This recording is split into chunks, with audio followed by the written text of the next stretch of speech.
আমার আওয়াজটা ক্লিয়ার কিনা একটু কনফার্ম করবে? আমার ভয়েস ক্লিয়ার কিনা?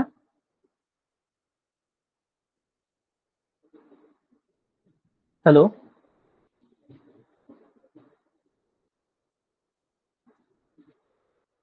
বাসুদেব, আমার ভয়েস, প্রিয়াঙ্কা, আমার ভয়েসটা ক্লিয়ার কিনা একটু কনফার্ম করবে?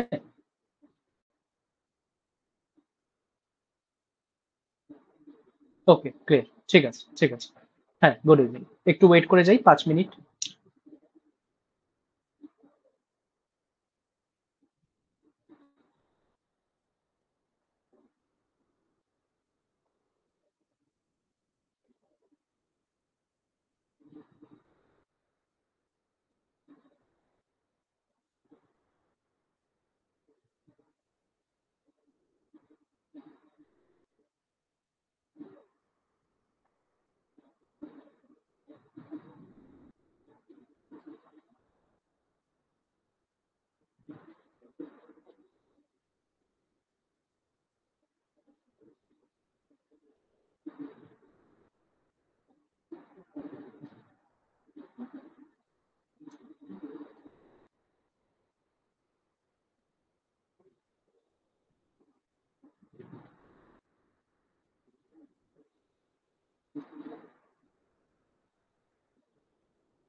গুড ইভিনিং, কাঞ্চন। আচ্ছা, আমাকে একটা জিনিস বলবে যে এই অ্যাপে কি ভয়েস শোনা যায় না নাকি? মানে আমি বলছি তোমরা শুনছো, তোমরা কিছু বললে আমি শুনতে পাবো না নাকি? এটা আমার জানা নেই।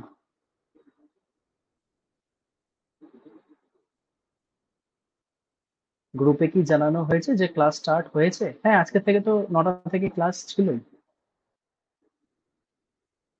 তো কোনো গ্রুপ থাকলে সেখানে জানাতেই পারো। বাট আজকে আমার ক্লাস ছিলই 9টা থেকে। আচ্ছা, আমি যেটা জিজ্ঞাসা করছিলাম যে আমার এই অ্যাপটায় আমার আজকে ফার্স্ট ক্লাস, আমি আগে কখনো। আচ্ছা, তোমরা বলতে পারবে না? ভয়েস আসে না, মেসেজই আসে। ঠিক আছে, ঠিক আছে, অসুবিধা নেই। আমরা 5টা মিনিট অপেক্ষা করে নিই। ঠিক আছে, 5টা মিনিট অপেক্ষা করার পর আমরা শুরু করে দিচ্ছি।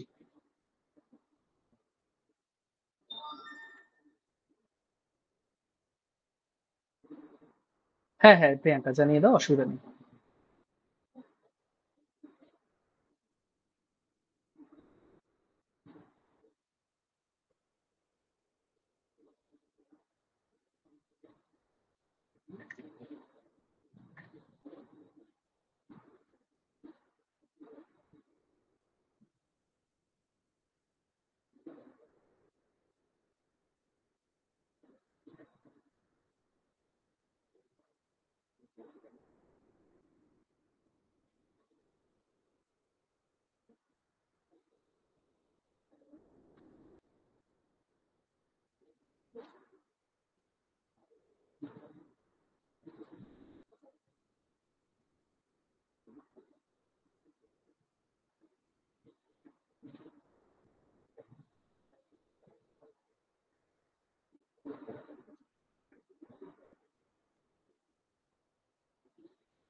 আচ্ছা, সপ্তর্ষি স্যার মেসেজ করেছেন, great to have you on board Sunny. Thank you sir.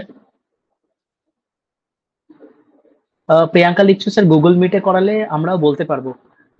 না, তোমাদের বাক স্বাধীনতা ছিনিয়ে নেওয়া হবে না। ঠিক আছে, যেখানে যেটা নিয়ম ধরো সেটা সেইভাবেই হবে। আর এটুকু শুধু বলতে পারি যে না বলতে পারার জন্য তোমাদের কোনো সমস্যা হবে না। সব মেসেজই দেখা হবে, পড়া হবে, রিপ্লাই দেওয়া হবে। আর যদি কোনো সমস্যা হয় সেক্ষেত্রে অবশ্যই ভাবা হবে, কেমন? ঠিক আছে, চলো 5 মিনিট হয়ে গেছে, আমরা আবার আমাদের ক্লাস শুরু করি।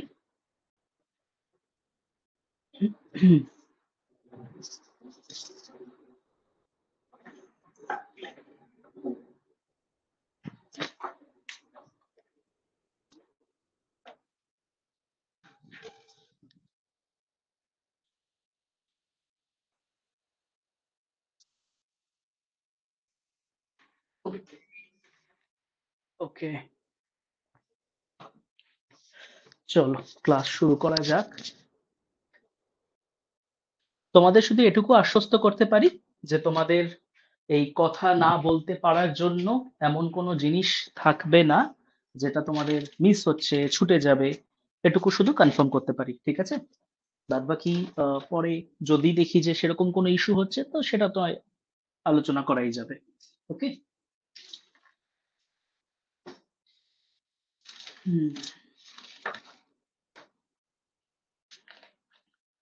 জিতেন, গুড ইভিনিং। বাস, হ্যাঁ, ওম গণেশায় নামা। আর আরেকটা মনে হয় কি বিসমিল্লাহ, এরকম টাইপের কিছু একটা আছে, ওটা আমার জানা নেই এক্স্যাক্টলি।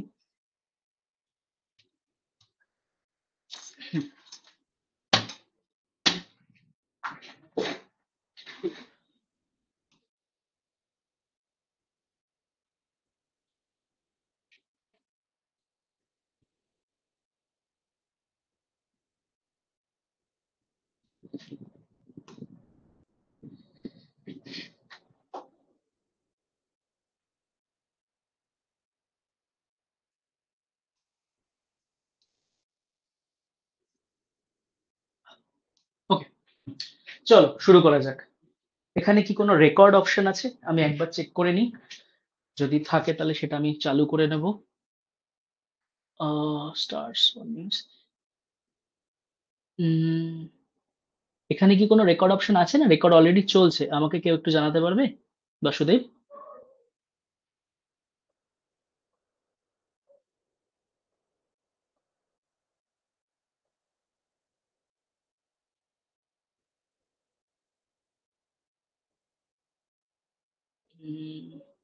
পোলস, চ্যাটস, না আমি রেকর্ড অপশন এখানে কিছু দেখছি না। ভিডিও অপশন আছে, সাউন্ড অপশন আছে, প্রেজেন্ট স্ক্রিন, অলরেডি রেকর্ড হচ্ছে। ওকে শুভ্র, থ্যাংক ইউ শুভ্র। চলো, আজকে আমরা ক্লাস শুরু করি সোশিওলজি। পড়ানোর অনেকগুলো ধরন থাকে জানো তো। পড়ানোর অনেকগুলো ধরনের মধ্যে একটা খুব বেসিক, সেটা হচ্ছে যে তোমাদের চোখের সামনে কিচ্ছু থাকবে না, শুধু আমি দাঁড়িয়ে থাকবো, আমার পেছনে কোনো পিপিটি থাকবে না, ঠিক আছে? পিপিটি আমি রাখবো না, তার কারণ হচ্ছে কোথাও দেখা গেছে পেছনে পিপিটি থাকলে পরে আমি যা বলছি স্টুডেন্টের মনোযোগ আর সেখানে নেই, সে পেছনে পিপিটির লাইনগুলো পড়ছে।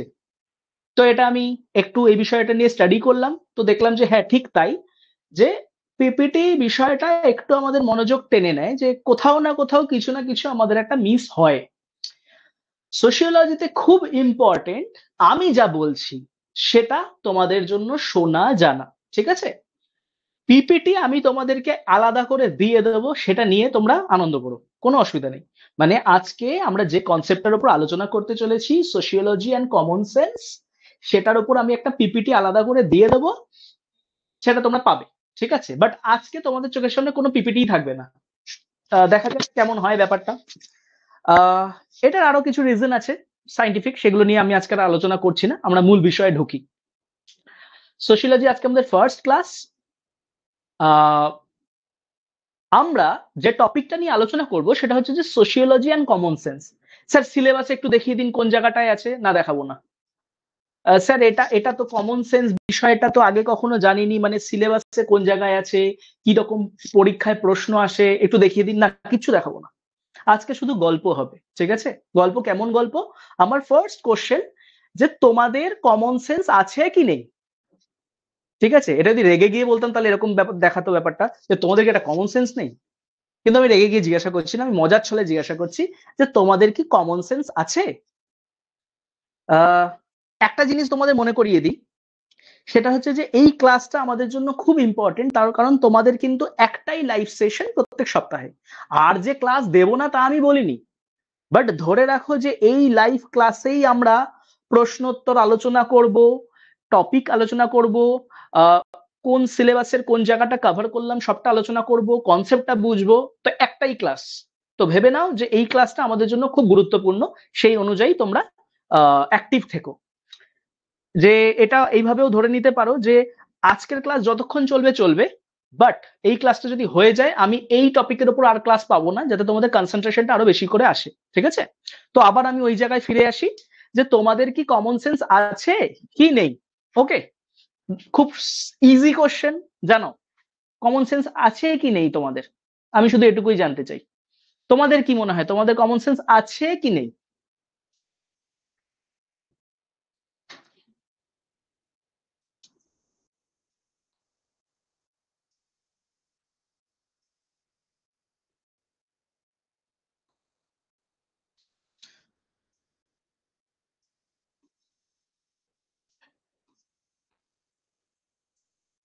আমরা যদি বিশ্বাস করেই থাকি যে আমাদের সবার কমন সেন্স আছে, তোমরাও তাই লিখেছো, তাহলে আমরা রেগে গেলে এই ধরনের কথা কেন কেন বলি যে তোর কি একটা কমন সেন্স নেই? তার মানে এই কথাটার ফিলোসফিতে একটু যাই। এই কথাটার ফিলোসফি হচ্ছে, যেই অবস্থায় যে কাজটা তোর করা উচিত ছিল তুই সেই অবস্থায় সেই কাজটা করিসনি কেন, এটা হচ্ছে ফিলোসফি। সেই কারণে আমরা রেগে গিয়ে বলি যে এই সিচুয়েশনে যে কেউ যে কাজটা করতো তুই সেই সিচুয়েশনে সেই কাজটা করিসনি কেন, এটা বোঝাতে গিয়ে আমরা বলি যে তোর কি কমন সেন্স নেই। ঠিক, এত অব্দি আশা করি বোঝাতে পারলাম। এবার আরেকটু গল্পে যাই যে স্যার সোশিওলজির সাথে কমন সেন্সের সম্পর্কটা কি?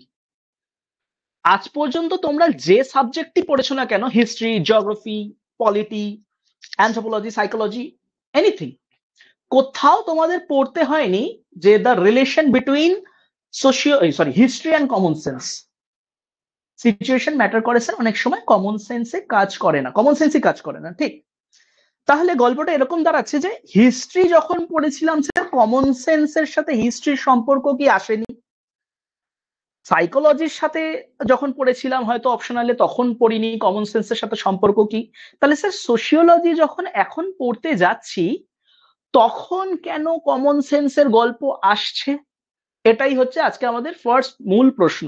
তাহলে একটা আমি প্রশ্ন করেছি যে তোমাদের কমন সেন্স আছে কি নেই, তারপরে আমি এই ব্যাপারটায় এগোলাম যে কখন আমাদের এই কমন সেন্সের প্রয়োজনীয়তা পড়ে, মানে আমরা জিজ্ঞাসা করে ফেলি যে তোর কি নেই, আর তারপর আসছি প্রয়োজনীয়তা সোশিওলজির সাথে কেন, মানে সোশিওলজি সাবজেক্টের ভেতরে কেন আমরা এই সোশিওলজি এন্ড কমন সেন্স ব্যাপারটা পড়ছি।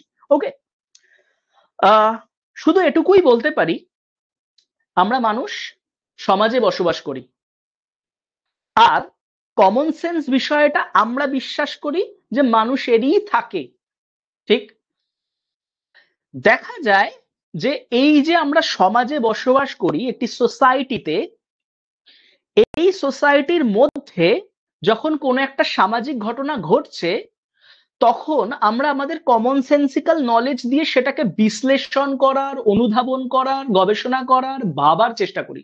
আবার রিপিট করছি, আমরা যে সমাজে বসবাস করি সেই সমাজে যখন কোনো সামাজিক ঘটনা ঘটে তখন সেই সামাজিক ঘটনাটাকে আমরা আমাদের কমন সেন্স দিয়ে দেখার, বোঝার, ভাবার চেষ্টা করি।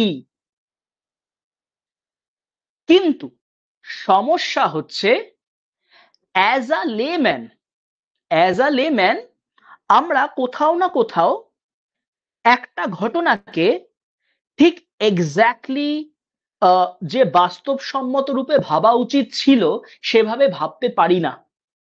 আমি তোমাদেরকে একটা খুব লুসিড ন্যারো এক্সাম্পল দিচ্ছি, সেটা হচ্ছে ঘন্টাখানেক সঙ্গে সুমন। নাম শোনোনি এমন কেউ নেই? সেখানে দেখবে কোনো একটা বিষয়, সেই বিষয়ের আলাদা আলাদা লোকজন বসে রয়েছে এবং একটা ঘটনাকেই তারা তারা তাদের মতো করে দেখাচ্ছে বা দেখানোর চেষ্টা করছে, যুক্তি, তর্ক, স্ট্যাট, কত কিছু খাড়া করছে, জাস্ট ওই একটা ঘটনাকে নানা অ্যাঙ্গেল দিয়ে ভাবাচ্ছে। তখন আমরা নিজেরাই প্রশ্নের মুখে পড়ে যাই যে আসলে সত্যি কোনটা, আসলে কোনটা, মানে হয়েছেটা কোনটা, যে একটাই ঘটনা কেন হয়েছে সেটা বুঝতে পারি না। একটা খুব সহজ কথা হচ্ছে যে তুমি যেটাই বিশ্বাস করো সেই অনুযায়ী যুক্তিতেই তুমি মোহিত হও।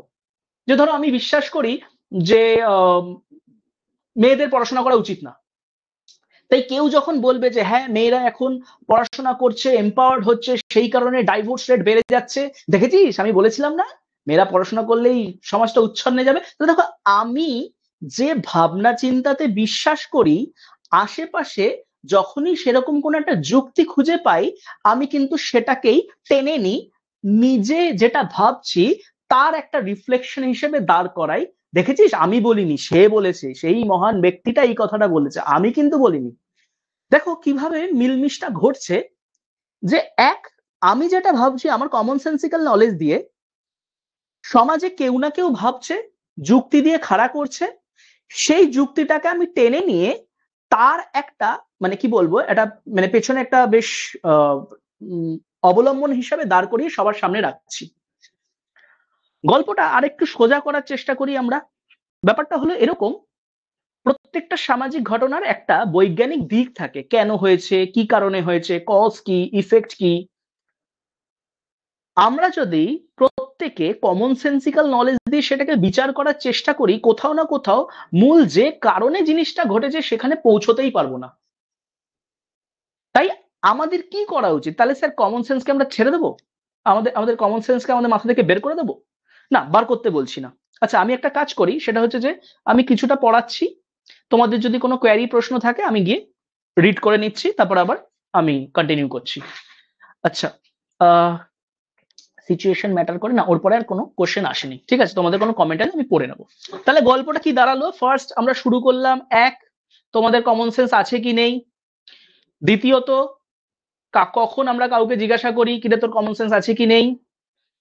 তৃতীয়ত, সোশিওলজিতে আমরা কেন কমন সেন্স পড়ছি, সেখানে দেখলাম যে সামাজিক ঘটনাগুলোকে আমরা মানুষ তার কমন সেন্সিক্যাল নলেজ দিয়ে বিচার করার চেষ্টা করে, এবং আমি যেটা ভাবছি সেটাকেই সে সত্যি বলে মনে করে, সেই অনুযায়ী সে তার কমন সেন্সটাকে একদম বাস্তব, দেখেছিস তো এরকমই হয়, এই হিসাবে খাড়া করার চেষ্টা করে।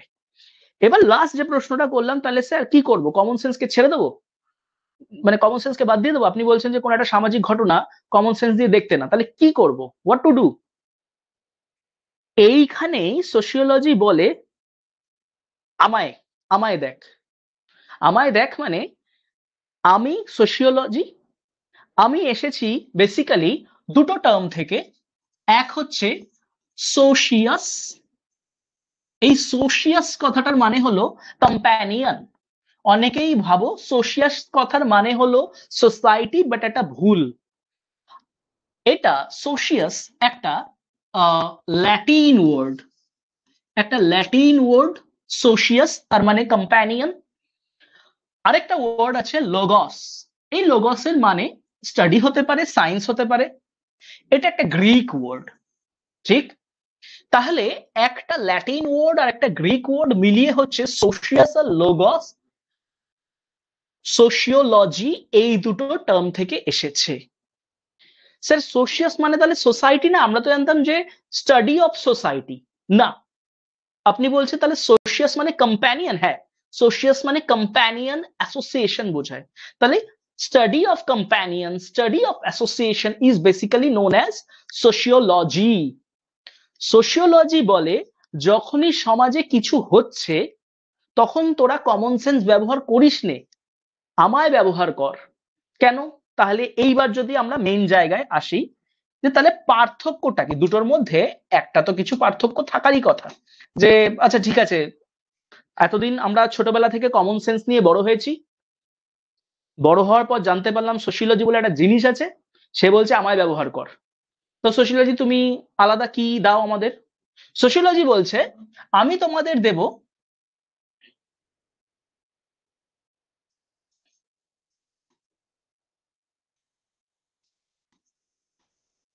Point of view. কেমন পয়েন্ট অফ ভিউ? কেমন ধরনের পয়েন্ট অফ ভিউ? বলছে সাইন্টিফিক পয়েন্ট অফ ভিউ। হ্যাঁ, সাইন্টিফিক মানে বৈজ্ঞানিক। কি করবো এটা দিয়ে? বলছে টু আন্ডারস্ট্যান্ড সোসাইটি।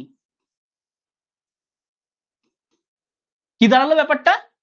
সোশিওলজি উড়ে এসে জুড়ে এসে বলছে যে আমি তোমাকে দেব scientific point of view to understand society. তার মানে বলতে কি চাইছো, এতদিন তাহলে আমরা সমাজটাকে যেভাবে দেখেছি সেখানে তাহলে বিজ্ঞান ছিল না? না, ছিল না। তাহলে বিজ্ঞান কাকে বলে? বিজ্ঞান কাকে বলে? এবার তোমরা আমায় বলো, বিজ্ঞান কাকে বলে? বলো। আমি জানি না আমি বানানটা ভুল লিখলাম কিনা, এটা কি ভুল বানান নাকি তোমরা কোনটা লেখো? এটা লেখো তোমরা, বলো বিজ্ঞান কি, বিজ্ঞান মানে কি? সোজা প্রশ্ন, হোয়াট ইজ সায়েন্স?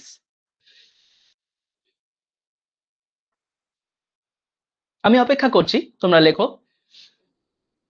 সোশিওলজি হঠাৎ বলল আমি বৈজ্ঞানিক দৃষ্টিভঙ্গিতে সমাজকে দেখানোর চেষ্টা করব বা করি, তাই তোরা কোনো বিষয়কে আমাকে দিয়ে দেখা বা আমাকে দিয়ে দেখ। তারপরেই আমি প্রশ্ন করলাম যে বিজ্ঞান মানে কি তাহলে? বিজ্ঞান কি জানতে পারলে আমরা জেনে যাব যে বৈজ্ঞানিক দৃষ্টিভঙ্গি মানে তাহলে কি বোঝাচ্ছে। বলো বিজ্ঞান মানে কি?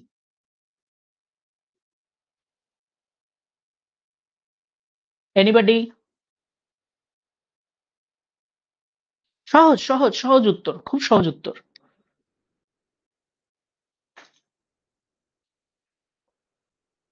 প্রিয়াঙ্কা, কাঞ্চন, জিতেন, যা পরীক্ষার দ্বারা প্রমাণিত। খুব ভালো, একদম। এবার গল্পটা যদি এরকম হয়, এই একটা তো জিতেন তো একটা সমস্যার কথা বলে ফেললো যে যা পরীক্ষার দ্বারা প্রমাণিত। এটা তো খুব সমস্যার কথা বলে ফেললো। কেন সমস্যার কথা? সেটা হচ্ছে মানব সমাজে যা হয় তা কি পরীক্ষার দ্বারা আমরা প্রমাণ করতে পারবো? ধরো মানুষ আনন্দে হাসে, এটা আমি পরীক্ষার দ্বারা কি করে প্রমাণ করি? কিছু মানুষ আনন্দে চুপচাপ থাকে, কিছু মানুষ আনন্দ পেলে কেঁদে দেয়, কিছু মানুষ আনন্দ কাকে বলে তাই জানে না, কিছু মানুষ হাসি কাকে বলে তাই জানে না। তাহলে মানুষ আনন্দে হাসে, এই সামাজিক কথাটা আমি প্রমাণ করব কি করে? ন্যাচারাল সায়েন্স এই জিনিসটা প্রমাণ করা খুব সোজা। H2O কি করে তৈরি হচ্ছে? নির্দিষ্ট চাপে তাপে উষ্ণতায় হাইড্রোজেন অক্সিজেন রিঅ্যাকশন ঘটাচ্ছে, তৈরি হয়ে যাচ্ছে। H2SO4 কি করে তৈরি হচ্ছে? তার পদ্ধতি আছে। নির্দিষ্ট চাপে তাপে উষ্ণতায় তুমি এই রিঅ্যাকশন গুলো করাও, এই মৌলগুলোকে দিয়ে H2SO4 তৈরি হবে, H2O তৈরি হবে। ঠিক আছে? বাট সোসাইটির ক্ষেত্রে কোনো একটা বিষয় আমি প্রমাণ করব কি করে?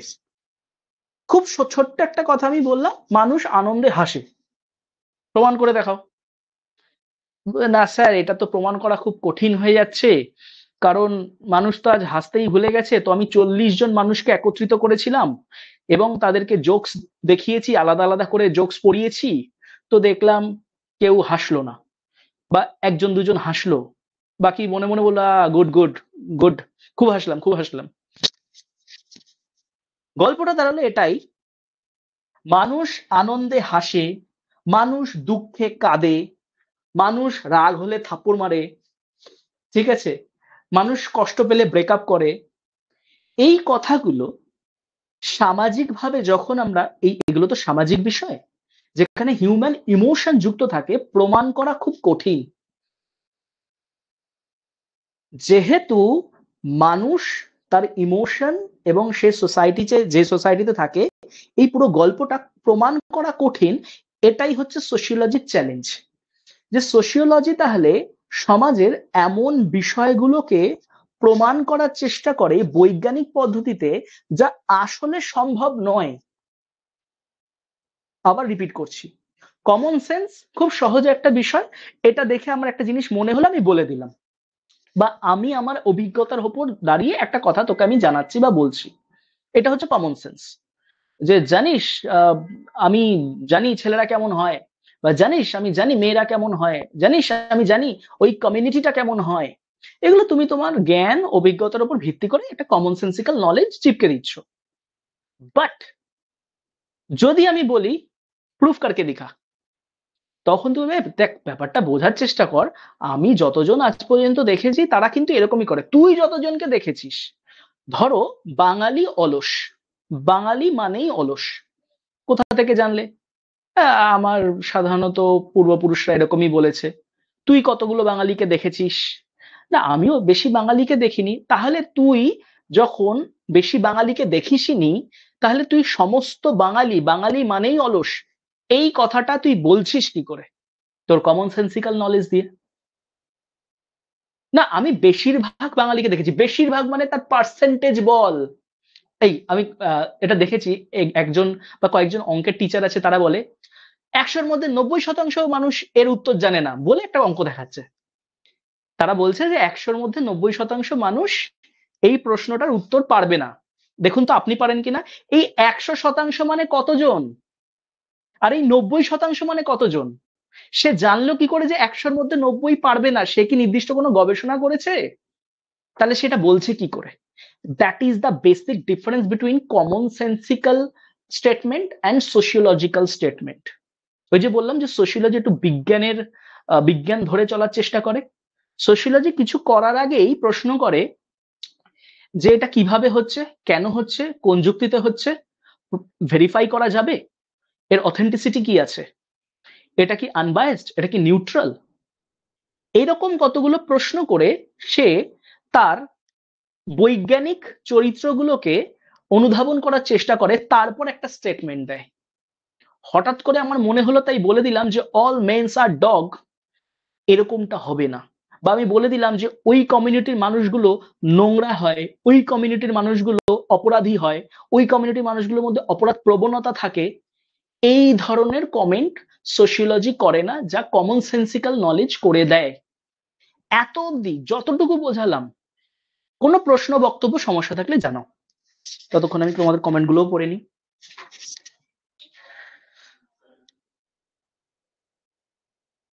আচ্ছা, তোমরা লিখেছো কি বোঝায় বিজ্ঞান বলতে।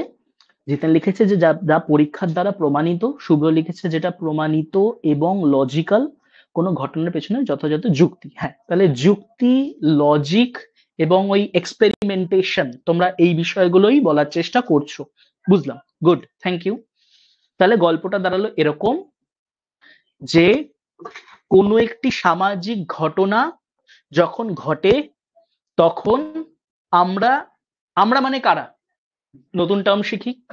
আমরা কারা? আমরা মানে হচ্ছে লেম্যান। লেম্যান মানে কি? লেম্যান মানে বলা হচ্ছে যে যারা সোশিওলজিটা এখনো শেখেনি বা জানে না, সাধারণ মানুষ, লেম্যান। ঠিক আছে? আমরা কারা? লেম্যান। তাহলে সমাজে যখন কোনো একটি ঘটনা ঘটছে, সাধারণ মানুষরা সেই ঘটনার পরিপ্রেক্ষিতে নিজের মনের মাধুরী মিশিয়ে, অভিজ্ঞতা মিশিয়ে, দৃষ্টিভঙ্গি মিশিয়ে যে বক্তব্যটা রাখছে, দ্যাট ইজ কমন সেন্সিক্যাল। অন্যদিকে সোশিওলজি, সে বলছে তুই যা বলছিস সেগুলো বায়াসড, সেগুলো মধ্যে কোনো নিউট্রালিটি নেই, সেগুলো একপাক্ষিক, সেগুলো তোর অভিজ্ঞতার উপর ডিপেন্ড করছে, সেগুলো তুই যতটা পৃথিবী দেখেছিস তার উপর ভিত্তি করে বলছিস। তাই তার সাথে সত্যতার, বাস্তবতার কোনো সম্পর্ক নেই। সোশিওলজি চেষ্টা করে তাই যা ঘটছে তা বৈজ্ঞানিকভাবে তুলে ধরার। এত অবধি কোনো প্রশ্ন থাকলে জানো। না, এখনো পর্যন্ত কোনো প্রশ্ন পাইনি। প্রশ্ন না থাকলেও জানিয়ে দিও, তাহলে আমি বুঝতে পারবো যে অ্যাটলিস্ট এত অবধি কোনো প্রশ্ন নেই। ঠিক আছে, আমরা মুছে দিচ্ছি। ওই যে বললাম তোমাদের আমি কোনো পিপিটি রাখিনি, বলতে পারো এটাও এক ধরনের এক্সপেরিমেন্টেশন, যেখানে আমি কোনো রকম কোনো পিপিটি না রেখেই বোঝাবার চেষ্টা করছি, যে আমাদের কনসেন্ট্রেশনটা হাই করার চেষ্টা করছি, যে টিচার যা বলছে তার মুখনিসৃত বাণী সেটা তোমরা কতটা মন দিয়ে শোনো, বোঝো বা ক্লাস নোট হিসাবে নাও, এবং সেটাই কিভাবে পরবর্তী ক্ষেত্রে তোমাদের যে স্টাডি ম্যাটেরিয়াল দেওয়া হবে তার সাথে ইনক্লুড করতে পারো বা সেটার সাথে রিলেট করতে পারো। এটাও এক ধরনের এক্সপেরিমেন্টেশন।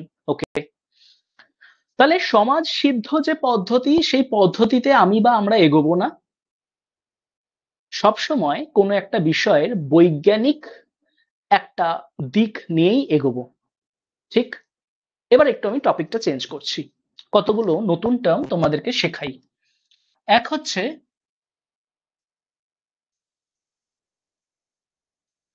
Objective, subjective.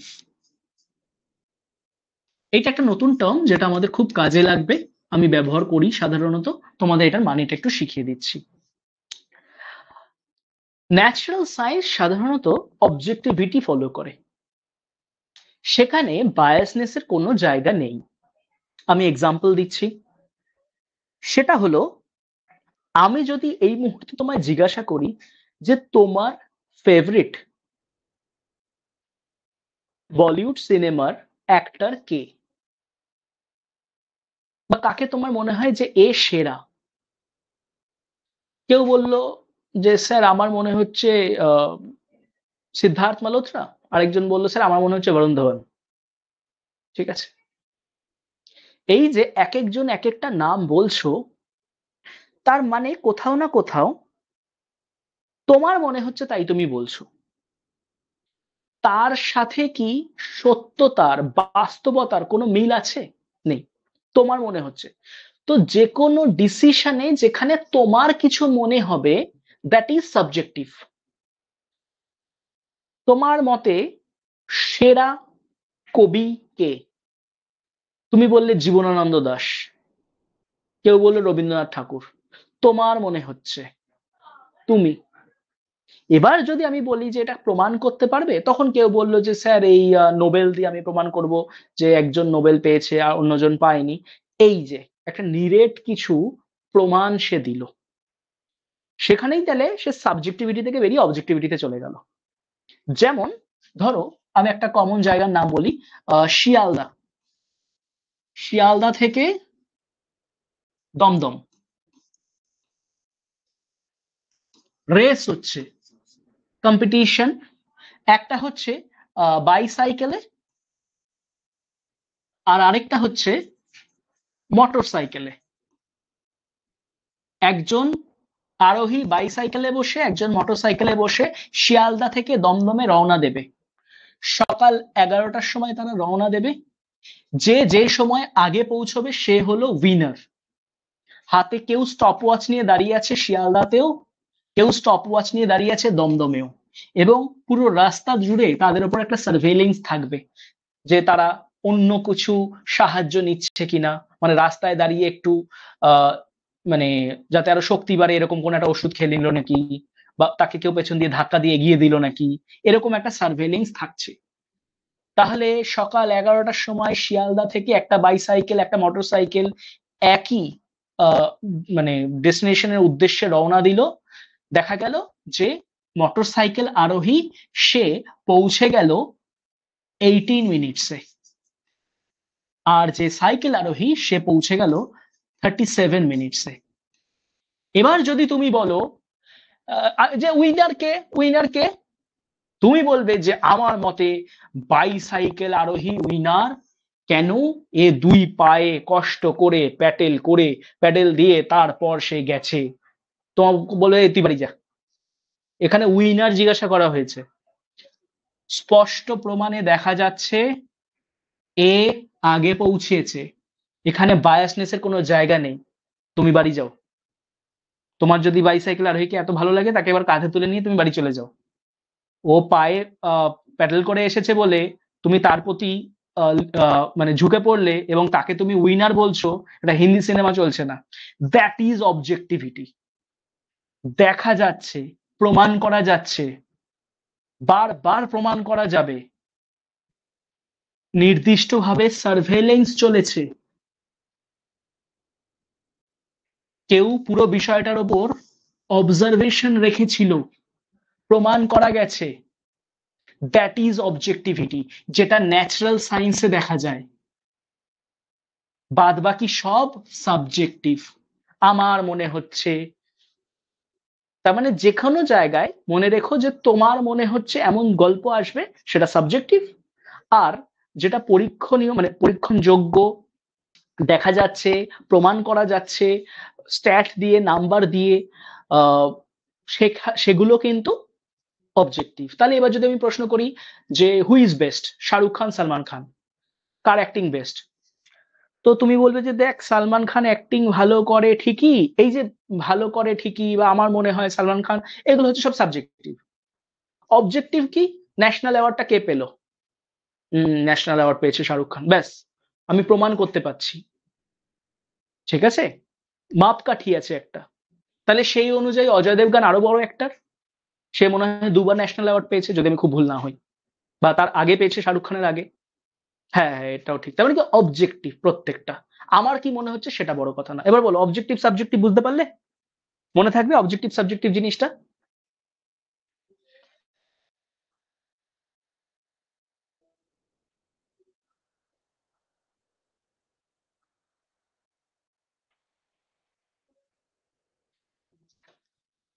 গুড।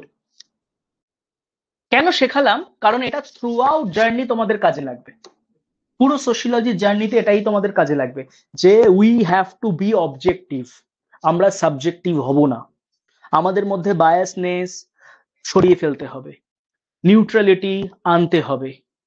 কোনো একদিকে একপাক্ষিক হয়ে যাচ্ছি চলবে না, আমরা বিষয়টাকে অবজেক্টিভ রাখবো। ঠিক আছে, আবার আমরা সোশিয়োলজি কমন সেন্সের গল্পে ফিরে আসি। গল্পটা তাহলে শুরু হয়েছিল এখান থেকে। সোশিয়োলজি বিন্দাস ছিল, হঠাৎ করে সে দেখলো কমন সেন্স এসে সব বিষয় নাক গলাচ্ছে, সব বিষয়। চুন থেকে পান খসছে, সেখানে এসে নাক গলাচ্ছে। হ্যাঁ, আমি ঠিকই বলেছি, চুন থেকে পান খসছে। বা কেউ একটা কিছু বলছে, সেই বিষয়ে কমন সেন্স নাক গলাচ্ছে। কমন সেন্স বলছে, আরে আমি প্রত্যেকটা মানুষের মধ্যে আছি, এমন কোনো মানুষ নেই যার মধ্যে কমন সেন্স নেই। তো যে কোনো কিছু হবে, রাশিয়া ইউক্রেন ঝামেলা হবে, কমন সেন্স বলবে। কোথাও বোম পড়বে, কমন সেন্স বলবে। বৃষ্টিতে কলকাতায় 11-12 জন মরে যাবে, কমন সেন্স বলবে। তাহলে সোशियोलॉजिस्टরা বলবে, तो मैं क्या करूं, जॉब छोड़ दूं? कॉमन सेंस इज लाइक मैं नहीं तो कौन बे, और सोशियोलॉजी इज लाइक तो मैं क्या करूं, जॉब छोड़ दूं? সমস্যাটা ইগোর না, সমস্যা হচ্ছে সোসাইটিতে যখন একটা ঘটনা ঘটে, ভীষণ প্রয়োজন সেই ঘটনা কেন হচ্ছে, কি কারণে হচ্ছে, তার কজ এফেক্ট সূক্ষ্মাতি সূক্ষ্মভাবে প্রত্যেকটা মানুষের সামনে তুলে ধরা। সেখানে কমন সেন্স নাক গলিয়ে জিনিসটাকে আরো ডাইলিউট করে একপাক্ষিক ভাবে সবার সামনে তুলে ধরছে, বা আমরা নিজেরাই নিজেদের মতো করে একটা বিষয়কে বুঝে নিই, তাই আমরা সত্য বা বাস্তবের কাছাকাছি পৌঁছতে পারি না। সোশিওলজি এটা রিয়েলাইজ করলো, তখন সে মনে করলো যে না, আমাকে এবার কিছু একটা করতে হবে। আমাকে এমন কিছু করতে হবে যাতে লোকে স্পষ্টভাবে common sensical analysis and sociological analysis এই দুটোর পার্থক্য বুঝতে পারে। অর্থাৎ কোনো একটা ঘটনা ঘটেছে, কি ঘটেছে? ভারতবর্ষে দেখা যাচ্ছে হঠাৎ পপুলেশন বেড়ে গেছে। কমন সেন্স সেখানে ঝাঁপিয়ে পড়লো, কমন সেন্স ঝাঁপিয়ে পড়ে বলল, আরে জানো কেন পপুলেশন বেড়ে যাচ্ছে? পপুলেশন বেড়ে যাওয়ার কারণ হচ্ছে একটা নির্দিষ্ট গোষ্ঠী আছে, একটা নির্দিষ্ট কমিউনিটি আছে, তারাই পুরো পপুলেশন বাড়িয়ে দিচ্ছে। সোশিওলজি বললো যে না, ব্যাপারটা এরকম না, এটা আমাদের গবেষণা করা উচিত, দেখা উচিত। সোশিওলজিও ময়দানে নেমে পড়লো। সোশিওলজি ভাবলো, এইভাবে সম্মুখ সমরে গিয়ে লাভ নাই। কমন সেন্স আমাকে দুটো গালাগাল দেবে, আমি কমন সেন্সকে দুটো গালাগাল দেব, আমি বলবো কমন সেন্স ভুল, কমন সেন্স বলবে সোশিওলজি ভুল। এইভাবে ঝামেলা করে লাভ নাই, বরং একটা কাজ করি, আমি নিজে নিজের মতো করে আলাদা হই, মানে আমি নিজের ওপর ফোকাস করব। ব্যাপারটা বোঝার চেষ্টা করো রিয়েল লাইফেও। যখন তুমি কোনো, ধরো এ অ্যান্ড বি, এ প্রাণপণে প্রমাণ করার চেষ্টা করছে যে আমি বি এর থেকে আলাদা, তাই সে যাই করছে করার পর বলছে দেখেছিস তো আমি করছি বি পারছে না, দেখেছিস তো এটা আমি করলাম বি পারলো না। তার মানে মনে রাখবে এ কিন্তু বি এর থেকেও নিচু হয়ে যাচ্ছে, যে ও নিজের শয়নে স্বপনে মননে সবসময় বি কে রেখেই প্রোগ্রেস করার চেষ্টা করছে। বরং আমরা বলি মুছে ফেলো, বি বলে কিছু নেই, যা আছে শুধু তুমি, তুমি নিজের ওপর ফোকাস করো। যখন নিজের ওপর তুমি ফোকাস করবে তখন জানতেও পারবে না বি সি ডি ই এরা কারা, কোথায়, কবে, কোথায় তুমি এদের পেছনে ফেলে দিয়ে এসেছো। নিজের ওপর ফোকাস করলে আর কোনো বি সি ডি আশেপাশেও আসবে না। এই আমি গালাগাল দিলাম না কিন্তু, ঠিক আছে? সোশিওলজিও ঠিক তাই করলো, সে নিজের ওপর ফোকাস করলো, নিজের পদ্ধতি সমাজকে অনুধাবন করার, গবেষণা করার, দেখার, বোঝার পদ্ধতির ওপর কাজ করলো। এবার আমরা দেখব বা জানবো কিভাবে সোশিওলজি এমন কিছু কাজ করলো যেগুলো কমন সেন্সের থেকে একে বহু দূরে ঠেলে নিয়ে চলে গেল। মানে সোশিওলজি এত হাইটে উঠে যাবে যখন নিচে তাকিয়ে দেখবে যে কমন সেন্স কোথায়, আচ্ছা এরকম বলে কিছু ছিল আমি তো জানিও না। ঠিক আছে, তাহলে গল্পটা মোটামুটি এটুকু বোঝা গেল, সমাজ এবং সমাজের মানুষ, সমাজ কেন্দ্রিক যা ঘটে সেখানে নিজের কমন সেন্সিক্যাল নলেজ গুলো অ্যাপ্লাই করে। যেহেতু সোসাইটি একটা সফট টার্গেট, সচিন কেন 100 করতে পারছে না, সৌরভের বউয়ের ডান্স স্কুল চলছে কি চলছে না, রাজনীতিতে এবার কোন ক্ষমতায় আসবে, সমস্ত আলোচনা সোসাইটি কেন্দ্রিক। তাই ট্রেনে, বাসে, পটলাদার চায়ের আড্ডাখানায় সব জায়গায় মানুষজন সেই বিষয়গুলো নিয়ে আলোচনা করে যেগুলো ইজি অ্যাক্সেসেবল। কেউ কোনোদিনও আলোচনা করতে দেখেছো যে পটলাদার চায়ের দোকানে যে একটা পরমাণু বোমা কিভাবে তৈরি হয় তার মলিকিউলস বা ওই পার্ট গুলো নিয়ে আলোচনা করছে, বিশ্লেষণ করছে? দেখবে না। কোথাও দেখবে না যে স্টেশন মানে ট্রেনে যখন যাও তখন যে অফিস যাত্রীরা তারা আলোচনা করছে যে আমরা আমাদের অর্থনীতিকে আরো কিভাবে চাঙ্গা করতে পারি, কি কি পলিসি নেওয়া উচিত, এবং সেটা নিয়ে সূক্ষ্মভাবে গবেষণা বা আলোচনা করছে। দেখতে পারবে না। মূল বক্তব্য এটাই যে যেগুলো ইজিলি অ্যাক্সেসেবল টপিক সোসাইটির, সেগুলোই সোশিওলজি মানে সেগুলোই কমন সেন্স নাক গলায়, সেগুলোকে এরা মানে সেগুলোর পিন্ডি চটকে দেয়। তাই এবার সোশিওলজি সম্মুখ সমরে নামবে, নেমে নিজেকে কমন সেন্স থেকে আলাদা করবে। ফার্স্ট ফার্স্ট সোশিওলজি যেটা করে, সোশিওলজি সবসময়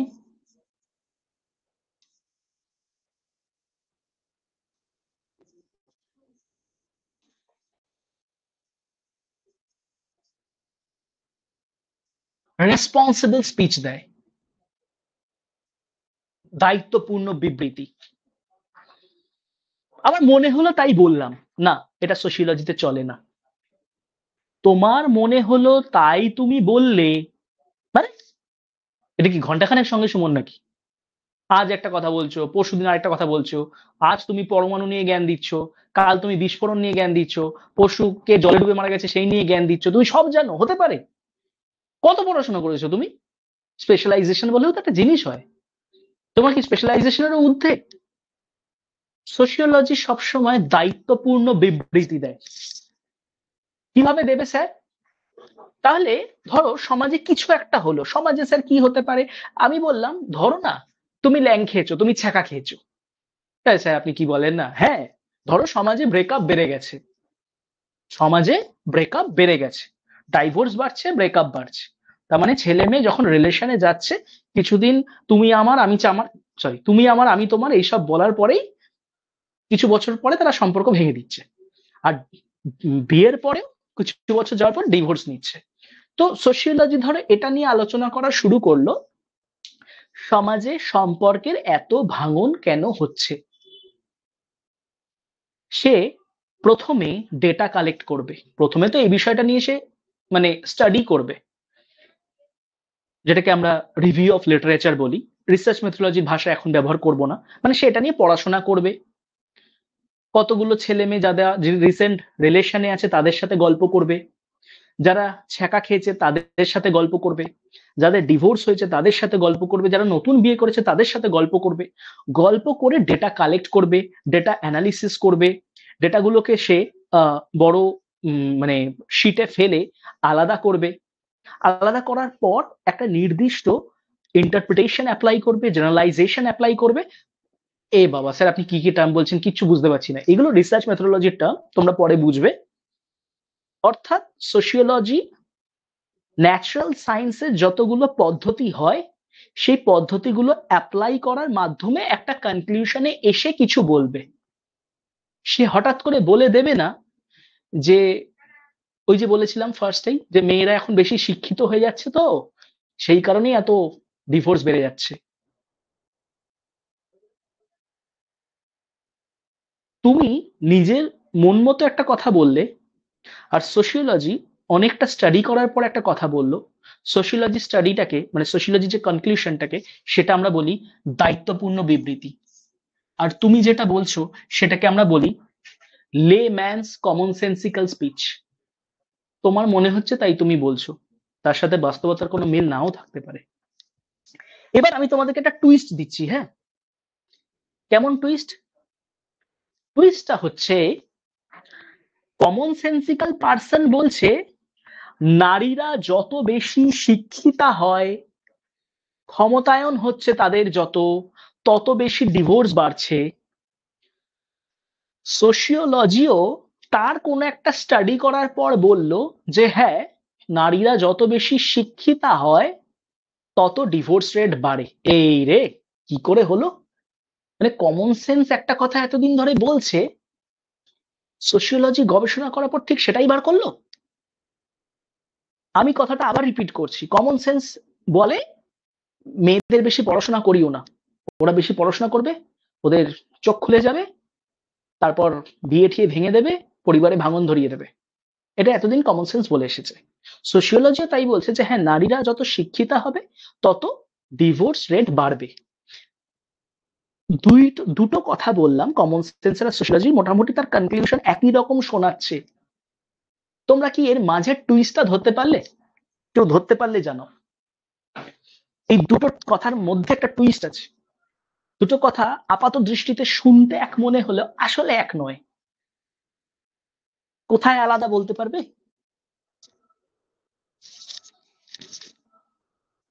চেষ্টা করো, ভাবো।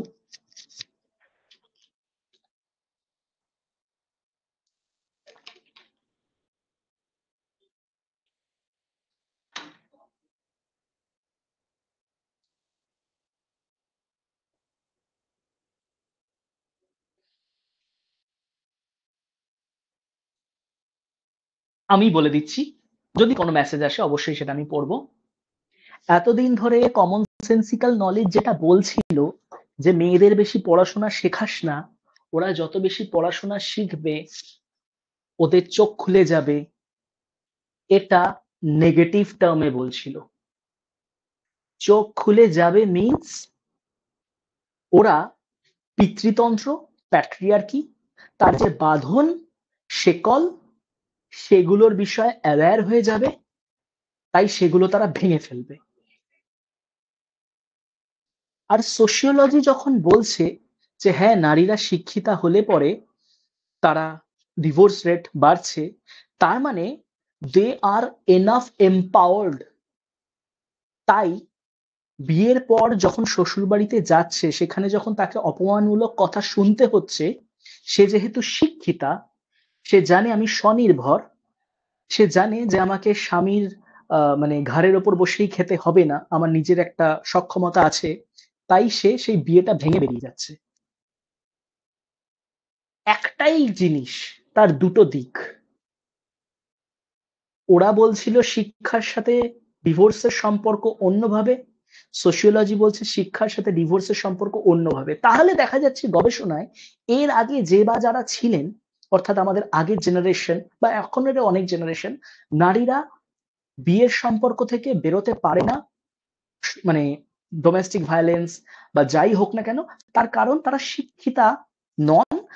কারণ শিক্ষিতা হবে, তারপরে তো সে একটা জব পাওয়ার অবস্থায় থাকবে, এম্পাওয়ার্ড হবে। যেহেতু এডুকেশন নেই তাই এম্পাওয়ারমেন্ট নেই, যেহেতু এম্পাওয়ারমেন্ট নেই তাই ওই স্বামীর শ্বশুরবাড়ির লাথি যেটা খেয়ে ওখানেই পড়ে থাকছে। আর যদি সে শিক্ষিতা হয়, সে নিজে লাথি মেরে বেরিয়ে যাচ্ছে, যে নিকুচি করেছে তোর সংসারে, তোর সাথে কে থাকে, তোদের সাথে কে থাকে। আমি কেন এই এক্সাম্পলটা দিলাম, তার কারণ একই কথা, তার দুটো দিক। কমন সেন্স আর সোশিওলজির সাথে এই কারণে মানুষ গুলিয়ে ফেলে। তাই যখন আমি ক্লাসে বলি যে নারী শিক্ষিতা হলে ডিভোর্স রেট বাড়ে, যে কমন সেন্সিক্যাল নলেজ দিয়ে আমার এই কথাটা বুঝবে, সে ভাববে স্যার অ্যান্টি ফেমিনিস্ট, নারীবাদ, নারী ক্ষমতায়নের বিপরীত কথা বলছে। আমি বলিনি বিপরীত কথা, আমি তো একদম সত্যি কথা বললাম। শিক্ষিতা হলে পরে তবে সে এম্পাওয়ার্ড হবে, তবে সে ডিভোর্স রেটটা বাড়াতে পারবে, যে না শুধুমাত্র বিয়েটাকে রক্ষা করার জন্য সে একটা টক্সিক রিলেশনে থাকলো না, সে বেরিয়ে এলো। আর যে সোশিওলজিক্যাল নলেজে থাকবে সে একমাত্র এর মর্মার্থটা বুঝতে পারবে। আসলে কমন সেন্স আমাদের মাথার এত গভীরে ঢুকে রয়েছে, কোথায় সোশিওলজি মানে মানে কমন সেন্সের বাইরে আমরা বেরোতেই পারি না, সবকিছুতেই আমরা ওই ন্যারো দৃষ্টিভঙ্গি দিয়ে দেখি। ঠিক আছে, সোশিওলজি তার মানে রেসপন্সিবল স্পিচ দেয়, দায়িত্বপূর্ণ বিবৃতি, গোটা একটা স্টাডি করার পরে। এত অব্দি কারোর বুঝতে সমস্যা হলে বলো, এটা হচ্ছে সোশিওলজির ফার্স্ট ক্যারেক্টারিস্টিক। ফার্স্ট ক্যারেক্টারিস্টিক বলতে পারো, বা বলতে পারো first difference, distinctive feature from common sense. যে কমন সেন্স আলাদা, সোশিওলজি আলাদা। কোথায় আলাদা? সোশিওলজি রেসপন্সিবল স্পিচ আছে, কমন সেন্সের এইসব রেসপন্সিবল স্পিচ নেই। বুঝতে পারলে কিনা বলো।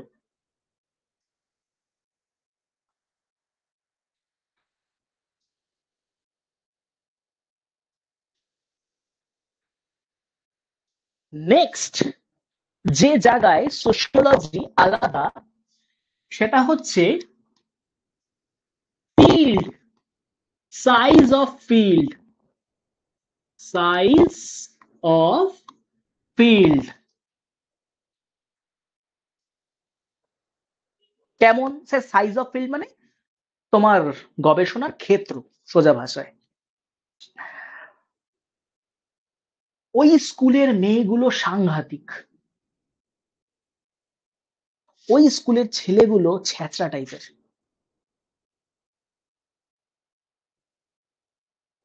তুই ওই স্কুলের সবকটা মেয়েকে চিনিস যে তুই বলছিস সাংঘাতিক? সত্যি কথা বলতেই আমাদের এখানে একটা স্কুল আছে, সেটাকে বিশ্বাস করা হয় সেটা লেসবিয়ান স্কুল, তার নামই হচ্ছে লেসবো স্কুল। যে সেখানের নাকি যত স্টুডেন্ট আছে সবাই নাকি লেসবিয়ান, এরকম বলা হয় লোকমুখে। লোকমুখ মানে একটা নির্দিষ্ট জেনারেশন।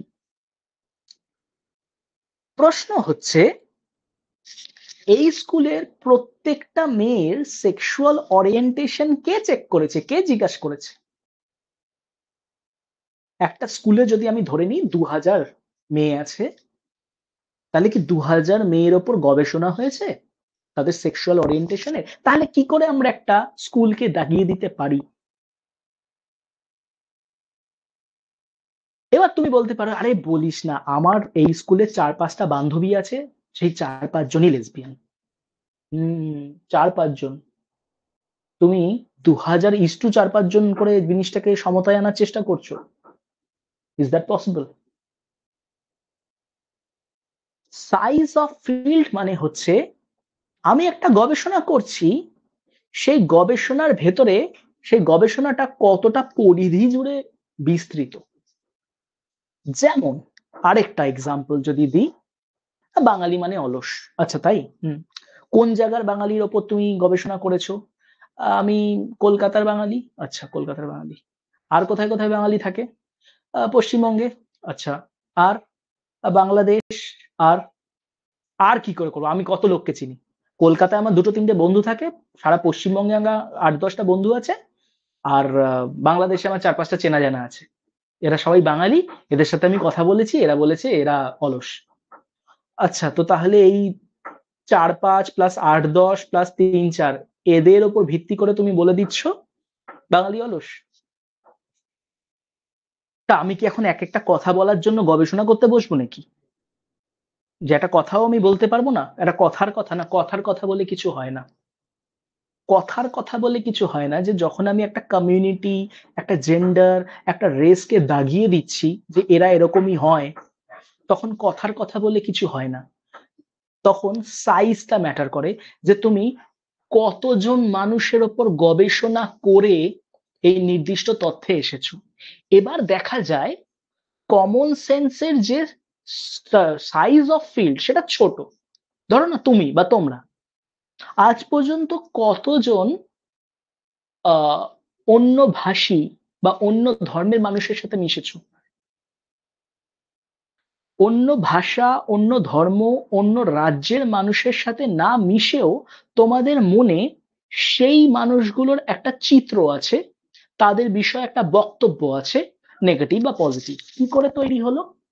তার মানে তুমি, হয় তোমার বাড়ির লোক তোমায় বলেছে, তোমার আগের জেনারেশন তোমায় বলেছে, বা তুমি তোমার এক্সপিরিয়েন্স দিয়ে শিখেছো।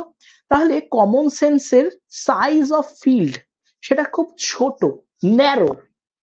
আর সোশিওলজির সাইজ বিশাল। সে যখনই একটা স্টাডি করবে, সে কলকাতা, বাংলাদেশ, আরব, সারা পৃথিবী কোথায় কোথায় বাঙালি ছড়িয়ে আছে, প্রত্যেকের থেকে সে ডেটা তুলবে। তাহলে কি স্যার সবার উপরে স্টাডি করে? না, সবার উপর না। এটাকে বলা হয় রিসার্চ মেথোডোলজি, যেটা আমরা সোশিওলজিতে পড়বো। যে কিভাবে, যেমন ধরো ওই ভোট যখন হয়, এসি নিয়েলসন এই নামটা তোমরা শুনেছো, এবিপি আনন্দ, এসি নিয়েলসন, বা কোন একটা নির্দিষ্ট ভোট, সেটা কে জিতবে, কত আসনে জিতবে, একদম প্রায় কাছাকাছি পৌঁছে যায়। কি করে? এটাকে বলা হয় একটা রিসার্চ মেথোডোলজি, মানে এটা একটা পুরো পদ্ধতি, পদ্ধতি বিজ্ঞান। সেটার মাধ্যমে, সেটা অ্যাপ্লাই করার মাধ্যমে সোশিওলজি একটা ডেটা তুলে আনে। তখন সে একটা স্টেটমেন্ট দিতে পারে, একটা রেসপন্সিবল স্পিচ দিতে পারে। তার জন্য তো তোমার একটা এনাফ নাম্বার অফ পপুলেশন হাতে থাকা উচিত, একটা বড় সাইজ তোমার হাতে থাকা উচিত। দাঁড়া, আমি তো আমার 4-5টা বন্ধুকে ফোন করছি, বলবে যে এটা কি আর কি হচ্ছে নাকি? তুমি তোমার 4-5টা বন্ধুকে ফোন করে এখন রিসার্চ করতে বসবে? এইভাবে রিসার্চ হয় না, রিসার্চ এইভাবে হয় না। সেটা আমরা রিসার্চ মেথোডোলজিতে শিখবো ঠিকই, বাট মোদ্দা কথা এটাই, সোশিওলজির ওই গবেষণা করার যে ক্ষেত্রটা সেটা বিশাল, আর কমন সেন্সের গবেষণার করার ক্ষেত্রটা একদম সামান্য। কারণ আমরা আমাদের অভিজ্ঞতা, আমরা আমাদের পূর্বপুরুষ, আমরা আমাদের বন্ধু, তাদের থেকেই জেনেছি। তারা তাদের অভিজ্ঞতাগুলো শেয়ার করেছে, ওটুকুই ব্যাস। সেকেন্ড পয়েন্টটা বুঝতে কোনো সমস্যা? সোশিওলজির ফিল্ড, গবেষণা, যে তথ্য তুলে আনার যে ক্ষেত্র সেটা বিশাল, সুবিশাল। বলো, কোনো সমস্যা?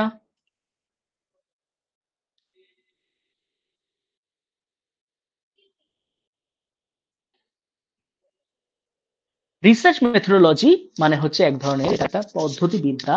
এটা হচ্ছে সাইকোলজি, এডুকেশন, বা যে বা যারা ধরো পিএইচডি করে সবাইকেই এটার মধ্যে দিয়ে যেতে হয়। কি জিনিস এটা?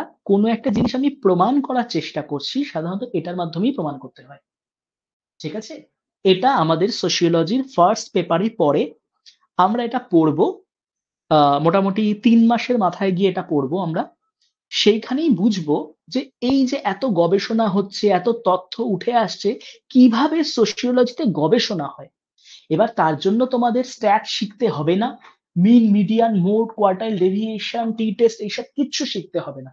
তোমাদের থিওরিটিক্যাল অ্যাসপেক্ট শিখতে হবে। মজার মজার গল্প, কেস স্টাডি শেয়ার করব। কোন ফিল্ডে গিয়ে কিভাবে ডেটা তুলতে হবে, কিভাবে মানুষের সাথে মিশতে হবে, এই সমস্ত গল্প তোমাদের সাথে শেয়ার করব। এটা হলো বেসিক্যালি রিসার্চ মেথোডোলজির আন্ডারে।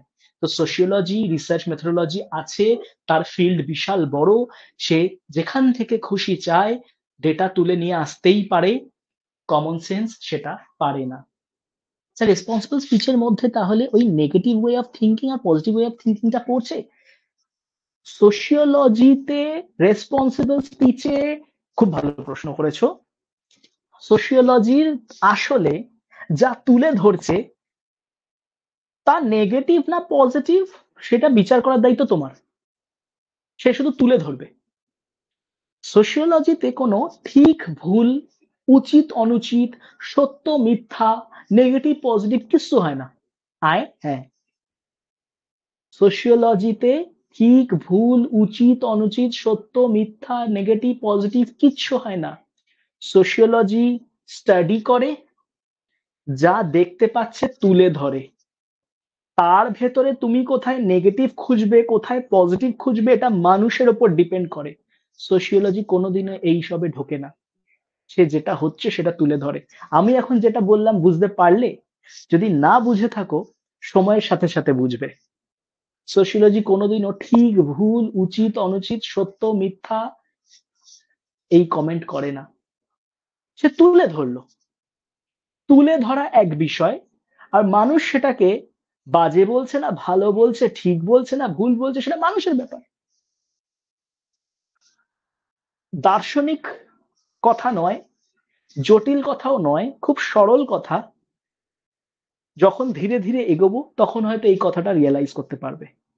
সোশিওলজি যা হচ্ছে শুধু সেটুকু তুলে ধরে, নেগেটিভ পজিটিভ সব আমাদের উপরে। ঠিক আছে? আর বলো, কারোর কোনো প্রশ্ন? খুব ভালো প্রশ্ন করেছিলে। কে করেছিলে? শুভ্র। আচ্ছা, তাহলে গল্পটা দাঁড়ালো এরকম যে সোশিওলজি নিজেকে কমন সেন্স থেকে আলাদা করলো, যে তুই আলাদা আমি আলাদা, আমি দায়িত্বপূর্ণ বিবৃতি দিই। তুই আলাদা আমি আলাদা, আমার সাইজ অফ ফিল্ডটা অনেক বড়। কেউ আমায় এখন প্রশ্ন করুক যে ওই অঞ্চলে এই মানুষগুলো কেমন আছে, আমি গুগলে চলে যাব, সেইখানে কোনো একটা রিসার্চ হয়েছে, সেই রিসার্চ পেপারটা বার করব, সেই জার্নালটা ডাউনলোড করব, জার্নালটা ডাউনলোড করে সেটা স্টাডি করে আমি মানুষের সামনে তুলে ধরবো।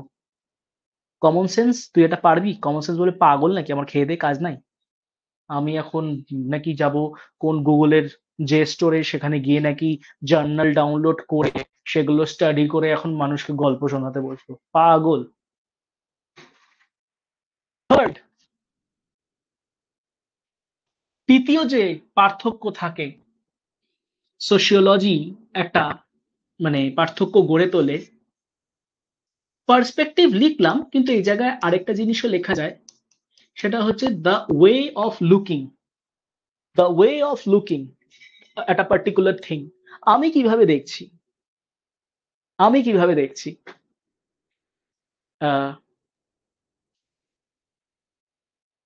সোশিওলজি কোনো একটা বিষয়কেই আলাদাভাবে দেখতে পারে, দেখাতে পারে, যেটা কমন সেন্স পারে না। যেমন, যেমন হচ্ছে ম্যারেজ, বিবাহ। তোমরা বলো ছোট্ট করে সুন্দর করে, হোয়াট ইজ ম্যারেজ? বিবাহ কি? তোমাদের মতে বিবাহ কি? বলো, সুন্দর সুন্দর উত্তর দাও। সুন্দরের জায়গায় বান্দরও হতে পারে, সেটা কোনো সমস্যা নেই। What is marriage according to you? বিবাহ কি?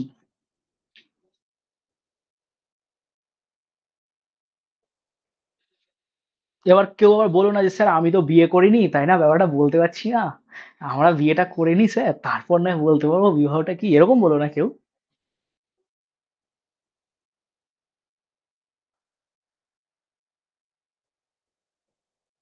What is marriage? সে মনে করছে কুচকুচ হতে হয় হচ্ছে মিস ব্রিগ্যান্সা প্রশ্ন করেছিল কলেজে first day. What is love? What is, হ্যাঁ হোয়াট ইজ লাভ, তো প্যার ক্যা হ্যায়, প্যার দোস্তি হ্যায়, ওরকম টাইপের একটা ব্যাপার। তো আমি জিজ্ঞাসা করছি ক্লাসে যে ম্যারেজ কি?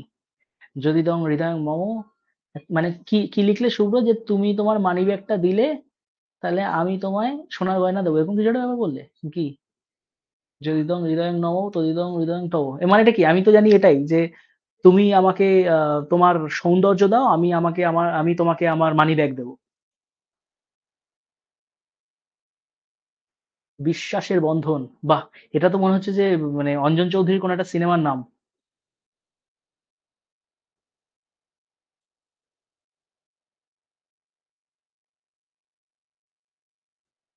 What is marriage?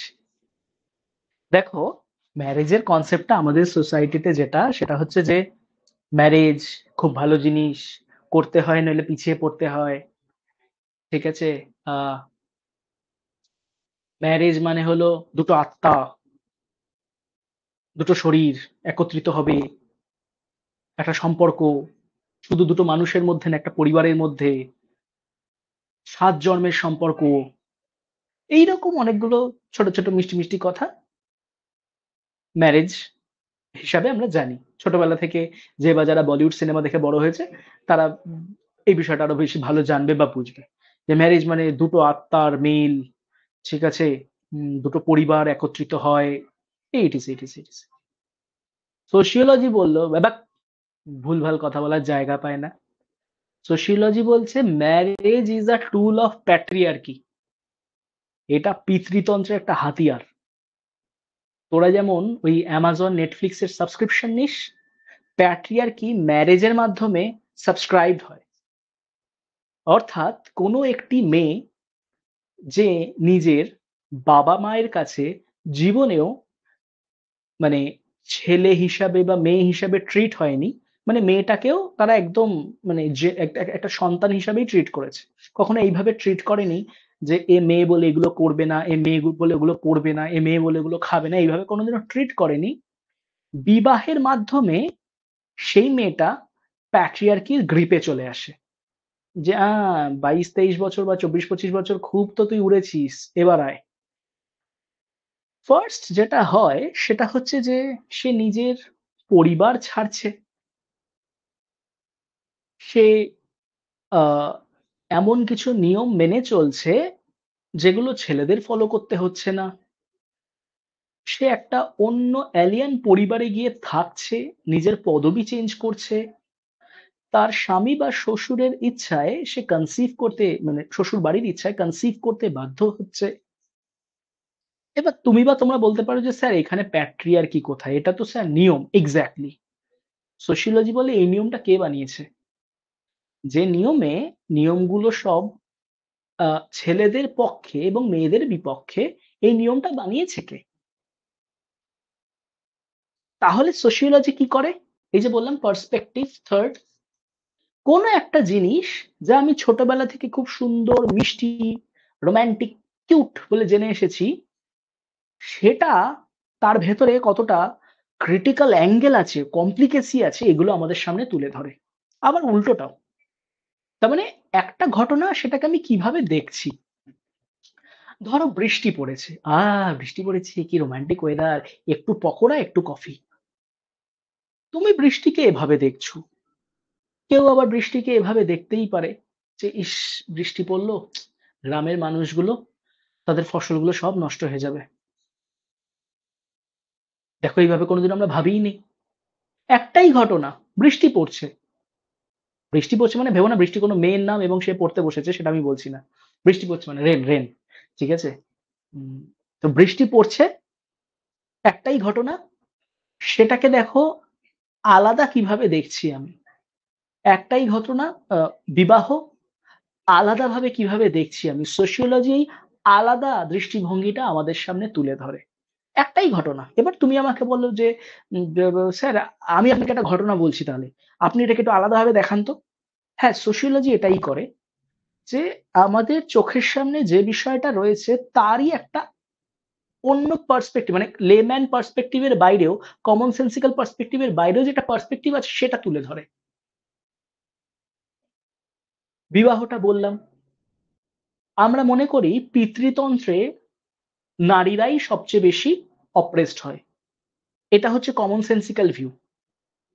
Sociological view হচ্ছে পিতৃতন্ত্রের দ্বারা পুরুষরাও সমানভাবে বা তার থেকে বেশি ভাবে পীড়িত হয়। কিভাবে? ছোটবেলা থেকে একটা ছেলেকে বলা হয় তোকে কিন্তু পরিবারের দায়িত্ব নিতে হবে। তার মানে ছেলেটা ছোটবেলা থেকে শিখছে আচ্ছা আমি ছেলে বলেই পরিবারের দায়িত্ব আমাকেই নিতে হবে। এটাও তো পিতৃতন্ত্র। মর্দ নেহি রোতে, পুরুষরা কাঁদে নাকি, পুরুষ মর্দ কো দর্দ নেহি হোতা। আই, মর্দ কো দর্দ নেই হোতা। এটা এটা কি করে হলো? এটা কবে থেকে হলো? কষ্ট আমারও হয়, কষ্ট আমাদেরও হয়, পুরুষ বলে আমি কষ্ট পাবো না? পিতৃতন্ত্র। পিতৃতন্ত্র বলেছে পুরুষ মানে শক্ত, পুরুষ মানে মাচো, পুরুষ মানে গোফ হবে, পুরুষ মানে বুলেট। পিতৃতন্ত্র বলেছে।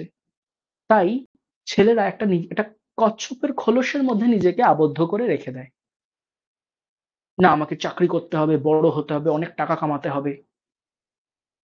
এটাও তো পিতৃতন্ত্র, যে একটা ছেলের মাইন্ডসেটই পুরো বদলে দিল। সে অত্যাচারিত হচ্ছে, তার মানে তার শখ আহ্লাদ, সে গিটার বাজাতে ভালোবাসতো, সে ইঞ্জিনিয়ারিং করতে চায়নি, সারি উম্র हम डर डर के जी लिए एक पल तो अब हमें जीने दो, ঠিক আছে, আত্মহত্যা করছে কেন?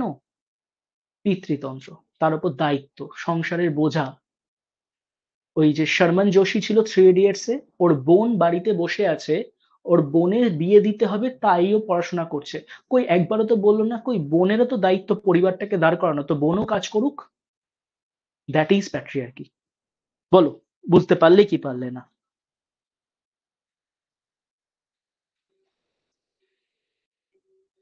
তুমি আমার, আমি আমার। বলো, আর কোনোদিনও কেউ যদি বলে যে প্যাট্রিয়ার্কিতে মেয়েরাই সবচেয়ে বেশি শোষিত হচ্ছে, তো তোমরা কি বিশ্বাস করবে? না, প্যাট্রিয়ার্কিতে প্রত্যেকটা মানুষই শোষিত হয়। ঠিক আছে? আমরা শুধু কমন সেন্সিক্যাল নলেজ দিয়ে ভাবি যে না, মেয়েদের ওপরই প্যাট্রিয়ার্কি যত বেশি অত্যাচার করে, শোষণ করে, ছেলেদের দিকটা আমাদের সামনেই আসে না। তো ওই যে বললাম যে একটা ঘটনার অন্য একটা দিক তুলে ধরে, the way we looking at. ঠিক আছে? মারুতি 800ও চেয়েছিল। ও থ্রি ইডিয়টসটা যা বানিয়েছিল না, পিকে, থ্রি ইডিয়টস, এগুলোর মধ্যে অনেক সোশিওলজিক্যাল কন্টেন্ট আছে। ওকে, আমার ভালো লাগছে যে আমার ফার্স্ট এক্সপেরিমেন্টেশন, আমি এরকম ফার্স্ট টাইম কোনো রকম কোনো পিপিটি না রেখে বোঝাচ্ছি, কোনো ভার্বাল কমিউনিকেশন হচ্ছে না। তাও যদি তোমরা বুঝতে পারো তাহলে বুঝতে পারবো, মানে হ্যাঁ খারাপ লাগতে পারে যে স্যার আপনার ক্লাসটা খারাপ লেগেছে, ভালো লাগেনি, বাট তোমরা যদি বুঝতে পারো অন্তত বুঝবো যে না, এইভাবেও পড়ানো যায়। পরবর্তী ক্ষেত্রে আরো নতুন নতুন আমরা মেথড অ্যাপ্লাই করব, যাতে জিনিসটা আরো বেশি তোমাদের জন্য অ্যাট্রাকটিভ হয়। বাট অ্যাট লিস্ট এক্সপেরিমেন্টেশনটা আমি দেখবো যেটা সফল হলো কিনা। স্যার পার্সপেক্টিভে সোশিয়োলজি আর কমন সেন্সে মেইনলি কোন বিষয়টা আমরা লিখতে পারি বোঝার জন্য। দেখো, কি লিখতে পারো তার জন্য তো একটা পিডিএফ দেবো, কন্টেন্ট দেবো। এখন হচ্ছে তোমার কাজ শুধু বোঝার। তুমি নিজের ভাষায় যা বুঝছো তোমার খাতায় সেটাই আঁকিবুকি করে রেখে দাও। ঠিক আছে? লেখার ভাষার বা কন্টেন্টের অভাব হবে না। আমি কন্টেন্ট সব আমি দেবো, পিডিএফ আকারে কন্টেন্ট অলরেডি দেওয়া আছে বা শেয়ার করা আছে সেখানে। তো তুমি এখন তোমার নিজের ভাষায় যা বুঝতে পারছো, পার্সপেক্টিভ বলতে বা the way of looking at a, দেখো যে সমাজের যে সমস্ত বিষয়গুলো আমরা কমন সেন্সিক্যাল দৃষ্টিভঙ্গি দিয়ে দেখে থাকি, সমাজতত্ত্ব সেই সেই বিষয়গুলোকেই অন্য একটি দৃষ্টিভঙ্গি দিয়ে আমাদের সামনে তুলে ধরে। সিম্পল। এটাকে বলে ক্লাস নোটস। শুভ্র একদমই না স্যার, স্যার বুঝেছি, এবং এই বিষয়ে যদি কিছু বলেন কিছুটা বোঝাতেও পারবো স্যার। আচ্ছা, আচ্ছা, মানে ক্লাস নোটস কাকে বলে একটু বলে দিই তোমাদের। ক্লাস নোট মানে সবসময় তুমি কি বুঝছো। একটা ক্লাস এবং তার ক্লাস নোটস খুব ইম্পর্টেন্ট, তার কারণ কাল ধরো তোমার মনে হলো যে স্যার কি বলেছিলেন থার্ড পয়েন্টটা, তুমি কি আবার এই ভিডিওটা চালাবে না? এক্সপেক্টেড যে তুমি খাতা খুলবে, থার্ড পয়েন্টে চলে যাবে, আচ্ছা স্যার এটা বলেছিলেন। এই কারণে আমি সবসময় বলি ক্লাস নোটস নাও। তুমি একটা লম্বা 2 ঘন্টার ভিডিও আবার চালিয়ে নিজের জীবনে 2 ঘন্টা কেন নষ্ট করবে? সব সময় তাই, নিজে যা বুঝছো, হতে পারে সেটা হিব্রু ভাষা, যে নিজের হাতের লেখা নিজেই পড়ে বুঝতে পারছো না, এমনও হতে পারে, ক্লাস নোট ফার্স্ট যেহেতু হয়। বাট ক্লাস নোটই আসল জিনিস। আরেকটা কথা বলে রাখি, ধরো আমি যে ক্লাসটা নিচ্ছি, পরবর্তীতে হতেই পারে আবার আমি একটা রেকর্ডও দিচ্ছি এই ক্লাসেরই। মানে এইটা তো ধরো যা লাইভ হলো হলো, আমার যদি মন মতো না হয় যে হ্যাঁ কিছু আরো জিনিস দিতেই পারতাম বা দিলে ভালো হতো, বা একটু এনসিআরটিও এদেরকে বুঝিয়ে দিই, তাহলে আমি আরো কিছু অ্যাড করব, সেটা তোমরা আবার রেকর্ড হিসাবে পেয়ে যাবে। তো ওই যে বললাম, মাথায় সবসময় রাখো যে স্যারের এই ক্লাসটাই শেষ, আলটিমেট এই টপিকে আর ক্লাস পাবো না। আমি তোমাদেরকে একটা মজার জিনিস বলি, আমরা তো একটু আগে জেনারেশনের, হতো কি যে আমাদের কলেজে বা ইউনিভার্সিটিতে যে সমস্ত টিচাররা আসতেন, গেস্ট লেকচারার, এবং বিদ্বান সব মানে বিদ্বজনরা সব, আমরা না ফার্স্ট বেঞ্চে বসার চেষ্টা করতাম এবং স্যাররা যা বলছে প্রত্যেকটা কথা মন দিয়ে শুনতাম, ভীষণ মন দিয়ে। তার মানে চোখ কান স্যারের দিকে, হাত খাতায়, শুনছি, বোর্ড ওয়ার্ক দেখছি, আর হাত চলছে। অনেক স্যার বসে পড়াতেন, বোর্ড ওয়ার্ক করতেন না, বাট হাত চলছে, যা বুঝছি নিজের ভাষায় লিখে যাচ্ছি। চোখ কান মাথা সব স্যারের দিকে। কেউ ধরো ক্লাস চলাকালীন একটু কেশে দিল, কোনো স্টুডেন্ট কাশলো বা ছাতা পড়ে গেল, স্যারের ধরে একটা কথা শুনতে পেলাম না, সবাই তার দিকে গজগজ করে তাকাতাম যে তোর জন্য স্যারের কথাটা শুনতে পারলাম না। এতটা রেগে যেতাম আমরা। কেন জানো? তার কারণ আমরা জানতাম যে আমাদের আর কোনো সাবস্টিটিউট নেই। সাবস্টিটিউট মানে, ও ঠিক আছে স্যার এসে পড়াচ্ছেন, রেকর্ড হয়ে থাকছে, পরে আমরা রেকর্ড চালিয়ে শুনে নেব। এই যে আমরা জানতাম সাবস্টিটিউট নেই, তাই আমরা আমাদের কনসেন্ট্রেশন পাওয়ার ব্যাপক হাই রাখতাম।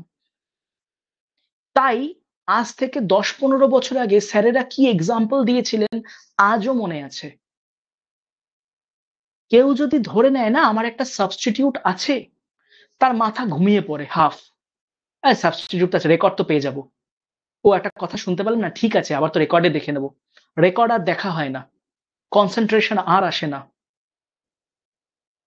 এই যে রেকর্ড কনসেপ্টটা একদিকে ভালো, একদিকে খারাপ এই কারণেও যে আমরা একটা হাতের পাঁচ ধরে নিই।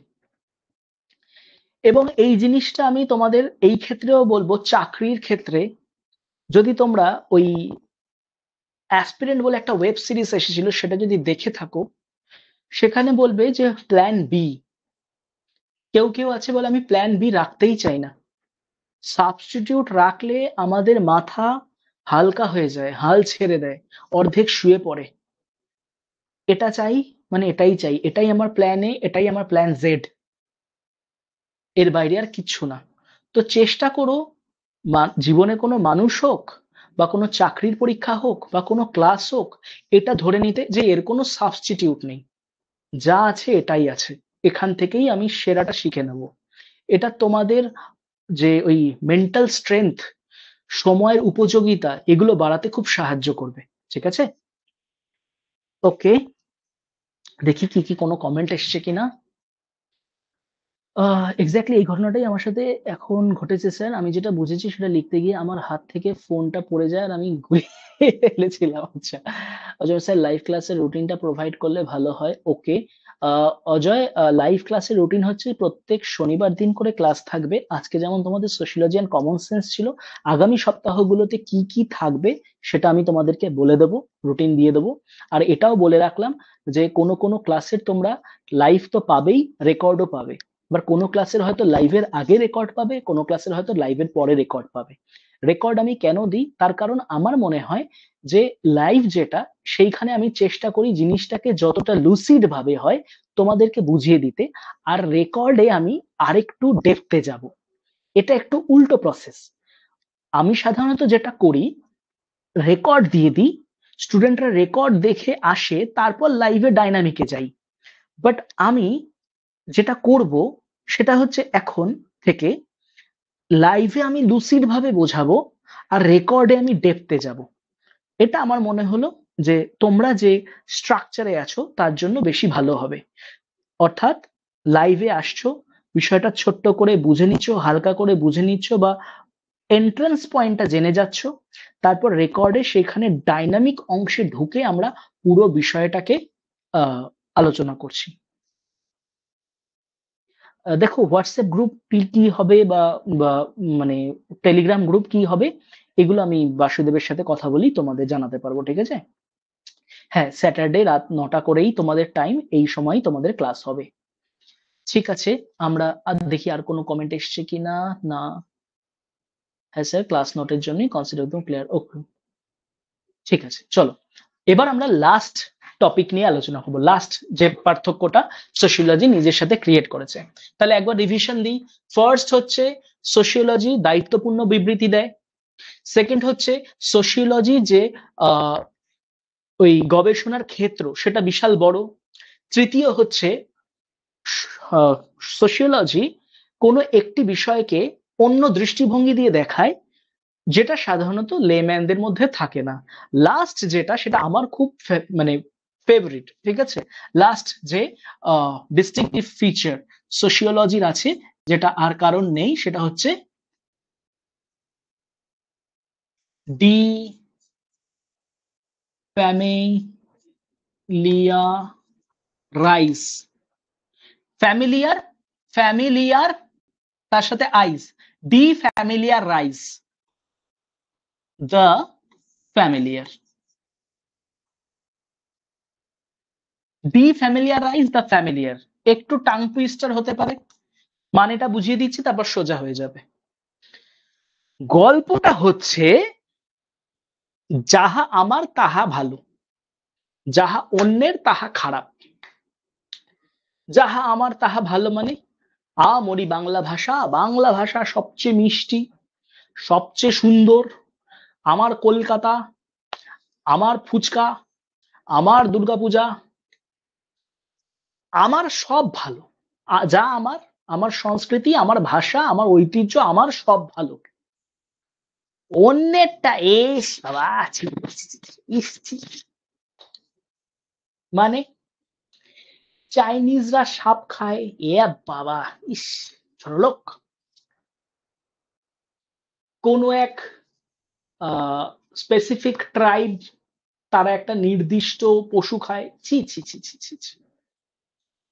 কেউ কুকুরের মাংস খায়, ইস কি শুনে ফেললাম গো, কুকুরের মাংস কেউ খেতে পারে?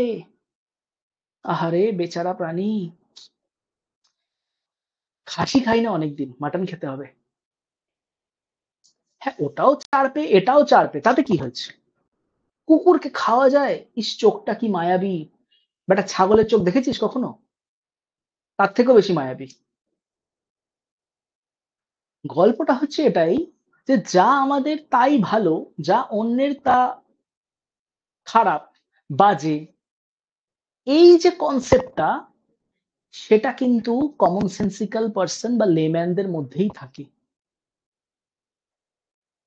তাই যখন আমরা দেখি যে, ধরো পার্ক স্ট্রিট, কোনো একটি মেয়ে, সে নেশা করে মাঝরাতে শর্ট স্কার্ট পরে হাতে একটা সিগারেট নিয়ে বাড়ির দিকে যাচ্ছে, ঘুরে বেড়াচ্ছে। ইস কি বাজে চরিত্রহীন একটা মেয়ে। কি বললে? চরিত্রহীন।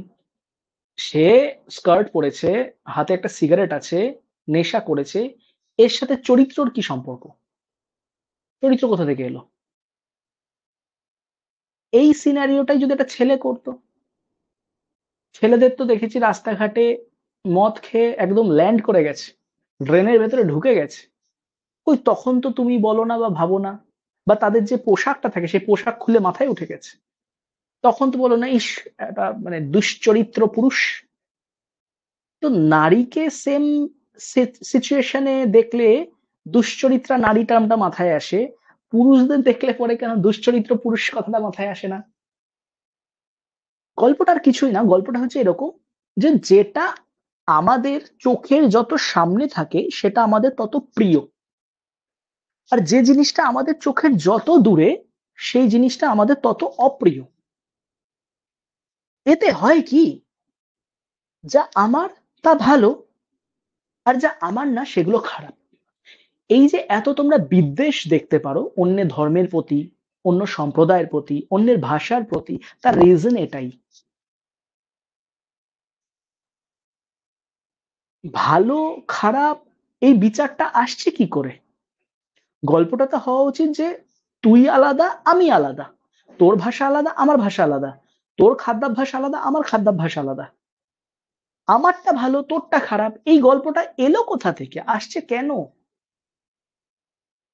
বেসিক্যালি সোশিওলজি বলে ডিফ্যামিলিয়ারাইজ দ্য ফ্যামিলিয়ার, মানে যা তোমার কাছের তাকে তুমি দূরে করো। মানে স্যার, মানে তোমার যদি মনে হয় যে তোমার ভাষাটা সুন্দর, তুমি তোমার ভাষাটাকে দূরে পাঠাও, দূরে পাঠিয়ে দেখো তো এর ভেতরে কত বেশি খারাপ জিনিস আছে। খারাপ জিনিস বাংলা ভাষায় কই স্যার? না তো, নেই। আচ্ছা নেই। আচ্ছা তাহলে এই যে আমরা বলছি এই যে কথাটা যে মেয়েদের মতো কাঁদিস না, বাংলা ভাষাতেই তো বললাম। হ্যাঁ, তো তাহলে কি করে একটা ভাষার মধ্যে প্যাট্রিয়ার্কি ঢুকে পড়লো? একটা ভাষা ভালো মানে কি? যে ভাষার মধ্যে কোনো রকম কোনো সেক্সুয়াল জেন্ডার রিলেটেড কোনো স্ট্র্যাটিফিকেশন ডিফারেন্সিয়েশন থাকবে না। তো তোমার ভাষার মধ্যে তো এমন অনেক প্যাট্রিয়ার্কাল নোশন আছে, ছেলেরা কাঁদে না বা মেয়েরা এরকম করে না, তো সেগুলো তো ভাষার ভেতরেই পড়ছে। মদ্দা, ঠিক আছে, লেডিস, এগুলো তো ভাষাই বাংলার মধ্যেই অহরহ ব্যবহৃত হচ্ছে। ছেলেবেলা, আয়, আচ্ছা ছেলেবেলা কি করে? মেয়েদের তো মেয়েবেলা হওয়ার কথা, মেয়েদের ছেলেবেলা হচ্ছে কি করে? জেন্ডার আছে। তুমি বলছো সুন্দর ভাষা, বাংলা ভাষা আমার ভাষা, তো সেই ভাষার মধ্যে যে এত পরিমাণে একটা পিতৃতান্ত্রিক কাঠামো আছে, তুমি আগে লক্ষ্য করোনি? না স্যার, লক্ষ্য তো করিনি। ওই যে যা আমার তা ভালো। ধরো খাদ্যাভ্যাস, বৃষ্টি পড়ছে, দেখো না, একদম চপের দোকানে ভিড়, পকোড়া আর দুধ চা, উফ, মাটির ভাঁড়ে দুধ চা আর পকোড়া, মানে নস্টালজিয়া। কোনো একটা নিউট্রিশনিস্টকে ডাক দাও, জিজ্ঞাসা করো কত পরিমাণে এতে ফ্যাট থাকে, কোলেস্টেরল থাকে, শরীরের জন্য কি কি ক্ষতি করে। মানে বলা হচ্ছে যে যেটাকে তুমি নস্টালজিক মোড়কে দেখছো, তোমার বলেই তুমি তোমার ট্র্যাডিশন কালচারের মোড়কে দেখছো, সেগুলোকে একটু চোখের থেকে দূরে করে সেইগুলোকে যৌক্তিক আকারে দেখো, তাহলে তুমি বুঝতে পারবে ভালোর ভেতরেও কত খারাপ আছে। সোশিওলজি এটা করে। সোশিওলজি এটা বলে যে তুমি যা করছো তা হতে পারে তোমার জন্য ভালো, বাট যা করছো না সেটা খারাপ, সেটাও তুমি বলো না। অর্থাৎ তুমি একটা পশুর মাংস খাও, সেটা ভালো, অন্যরা অন্য একটা পশুর মাংস খাচ্ছে, সেটা খারাপ, এটা তুমি বলতে পারো না। সাধারণত খাদ্যাভ্যাস আসে আমাদের ভৌগোলিক অবস্থান, আমাদের সংস্কৃতি, এগুলোর উপর ভিত্তি করে। তো তুমি কিভাবে শুধুমাত্র খাদ্যাভ্যাস দেখেই কাউকে খারাপ বলে দিচ্ছ? তুমি বলতে পারো যে আমি খাবো না, আমি খাবো না, আর যারা খারাপ, মানে যারা খায় তারা নোংরা, নিচু, বাজে, দুটোর মধ্যে পার্থক্য আছে, ঠিক? তাহলে একটা দিক যদি গেল যে ডিফ্যামিলিয়ারাইজ দ্য ফ্যামিলিয়ার, যা তোমার কাছের তাকে দূরে করো, এইভাবে তুমি ভালোর খারাপ এবং খারাপের ভালো বোঝার চেষ্টা করো। আরেকটা অ্যাঙ্গেল আমি বলছি, যদি কোনো কমেন্ট এসছে কিনা সেটার উপর দেখে নিই। স্যাটারডে করে ক্লাস হবে, আপনি একটা হোয়াটসঅ্যাপ গ্রুপ, না তারপর আর কোনো কমেন্ট আসেনি। নেক্সট যে পয়েন্টটা আমরা আসছিলাম সেটা হচ্ছে যে এটা যদি একটা অ্যাঙ্গেল হয় যে ডিফ্যামিলিয়ারাইজ দ্য ফ্যামিলিয়ার, যা কাছের আছে তাকে দূরে পাঠাও, এটাও একটা আমি মানে বুঝেছি। যখন চোখের সামনে কোনো একটা জিনিস থাকে না, তার খারাপগুলো না আমরা দেখতে পাই না, আবছা হয়ে থাকে সেটা। কাছের তো খুব কাছে, তুমি নাও চেষ্টা করো, চোখের এত কাছে একটা বই রাখো, ঠিক আছে, তোমার ভীষণ ফেভারিট একটা বই চোখের এতটা কাছে রাখো, দেখবে কিচ্ছু দেখতে পাচ্ছ না, আমার ফেভারিট বই, আমার ফেভারিট বই।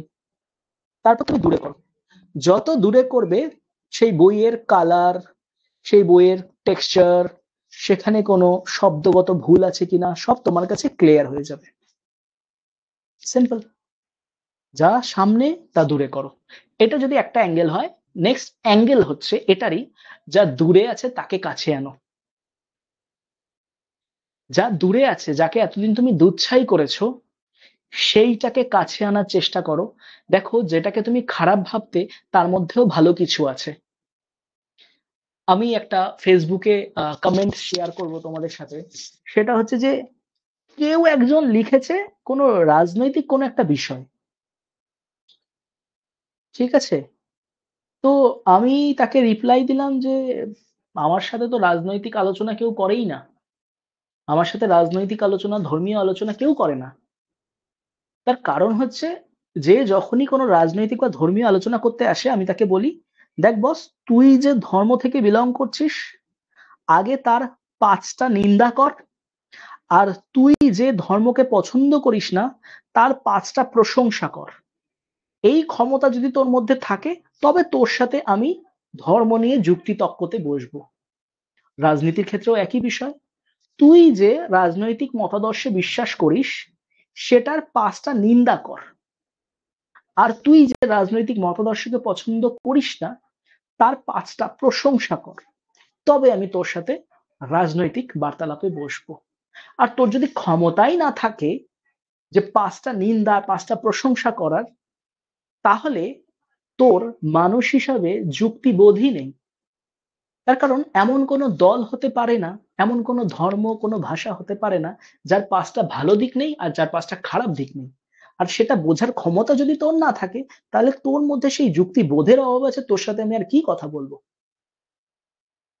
দূরকে কাছে এনে দেখো, যেটা কাছে আছে সেটা দূরে গিয়ে দেখো।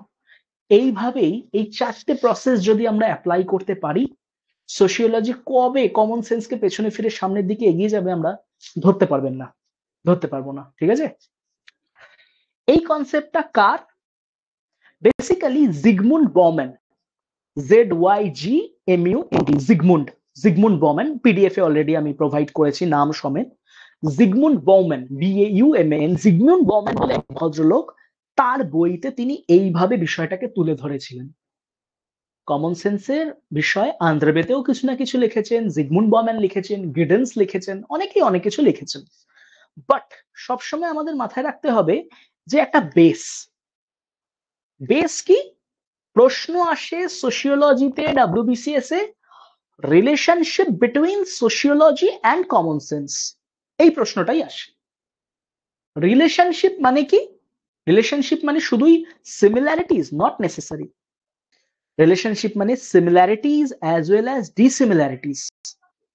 তাই আমাকে জিজ্ঞাসা করছে সোশিওলজির সাথে কমন সেন্সের সম্পর্ক এবং পার্থক্য, মানে সাদৃশ্য এবং বৈসাদৃশ্য, relationship between sociology and common sense. তোমরা যে পিডিএফটা পেয়েছো সে পিডিএফটা উল্টাবে ধীরে ধীরে, সূচিপত্র দেওয়া রয়েছে PYQ, সেখানে যাবে, দেখবে সোশিওলজি অ্যান্ড কমন সেন্স থেকে প্রশ্ন করেছে। যদি আমি কোনো একটা গ্রুপে একত্রিত হতে পারি আজ বা আগামীকাল, আমি তাহলে তোমাদেরকে নির্দিষ্টভাবে প্রশ্ন ধরে ধরে বলে দেবো যে সোশিওলজি থেকে কমন সেন্সের কি কি প্রশ্ন এসেছে। কিন্তু ফার্স্টে এই টাস্কটা আমি তোমায় দিলাম, পিডিএফ খোঁজো, পিডিএফ খোঁজে সুন্দর করে সোশিওলজি অ্যান্ড কমন সেন্সের নোটসটা বের করো, তারপর PYQ-তে যাও, দেখো কোন কোন প্রশ্ন এসেছিল সেগুলো মার্ক করো, এবং এই গোটা কাজের জন্য তোমরা পাচ্ছ 1 সপ্তাহ। স্যার প্রশ্ন কেমন আসে? প্রশ্ন এটাই আসে, relationship between sociology and common sense. এর থেকে কমপ্লিকেটেড প্রশ্ন কি এসেছে? যদি আসে সেটা আমরা ভবিষ্যতে আলোচনা করতে পারবো, যখন আমাদের আরো অনেকগুলো কনসেপ্ট পড়া হয়ে যাবে। এই মুহূর্তে আলোচনা করলে তোমাদের মাথার উপর দিয়ে চলে যাবে। আপাতত আমাদের ধ্যান জ্ঞান relationship between sociology and common sense. তাই যখনই এই প্রশ্নটা আসবে আমরা ফার্স্টে ব্যাপারটা প্রশ্ন অনুযায়ী রাখবো বা লেখার চেষ্টা করব। তাই আমি তোমাদেরকে একটা বেসিক নলেজ দিলাম সোশিওলজি অ্যান্ড কমন সেন্সের, এরপর এর উপরই একটা রেকর্ড দেব, সেই রেকর্ডও তোমরা দেখবে, স্টাডি ম্যাটেরিয়াল হাতে আছে সেটা পড়বে, PYQ হাতে আছে উত্তর লেখার চেষ্টা করবে।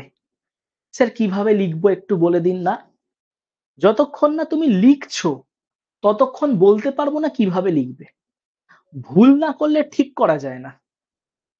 যতদিন না তুমি লিখছো তোমার মাথায় আছে তুমি কি লিখবে, তোমার মাথা থেকে আগে খাতায় নামাতে হবে, তারপর আমি দেখতে পারবো কোথায় কোথায় কি কি লিখতে হতো, ইনক্লুড করতে হতো, সরাতে হতো, রাখতে হতো। যতক্ষণ না খাতায় লিখছো ততক্ষণ আমি কিছু বলতে পারবো না যে কিভাবে লিখতে হতো। তার মানে তোমার কনসেপ্ট রিলেটেড কোনো ইস্যু, স্যার এটা বুঝতে পারছি না, স্যার পিডিএফ এ ওই লাইনটা বুঝতে পারছি না, স্যার পিডিএফ এর ওই প্যারাটা বুঝতে পারছি না, স্যার পিডিএফ এর ওই ওয়ার্ডটা বুঝতে পারছি না, আমি আছি। কনসেপ্ট রিলেটেড কোনো ইস্যু, একটা ওয়ার্ড, একটা লাইন, একটা প্যারা, আমি আছি। স্ক্রিনশট তুলবে, গ্রুপে দেবে, প্রশ্ন করবে, ভয়েসে করো, লিখে করো, আমি তোমায় বলে দেব। বাট প্রশ্নের উত্তর লেখার দায়িত্ব তোমার, এবার সেটার ফিডব্যাক দায়িত্ব আমার। ঠিক আছে, কনসেপ্ট রিলেটেড ইস্যু আমি আছি, লিখতে হবে কাকে? You are the author, you have to write. Okay, দেখি কোনো কমেন্ট এসছে কিনা। জিগমুন্ড, ZYG, আমি লিখে দিচ্ছি এক্ষুনি, আপনি একটা হোয়াটসঅ্যাপ গ্রুপ ক্রিয়েট করে দিলে ভালো হয়। প্রিয়াঙ্কা লিখেছে যে জিগমুন্ড Bowman.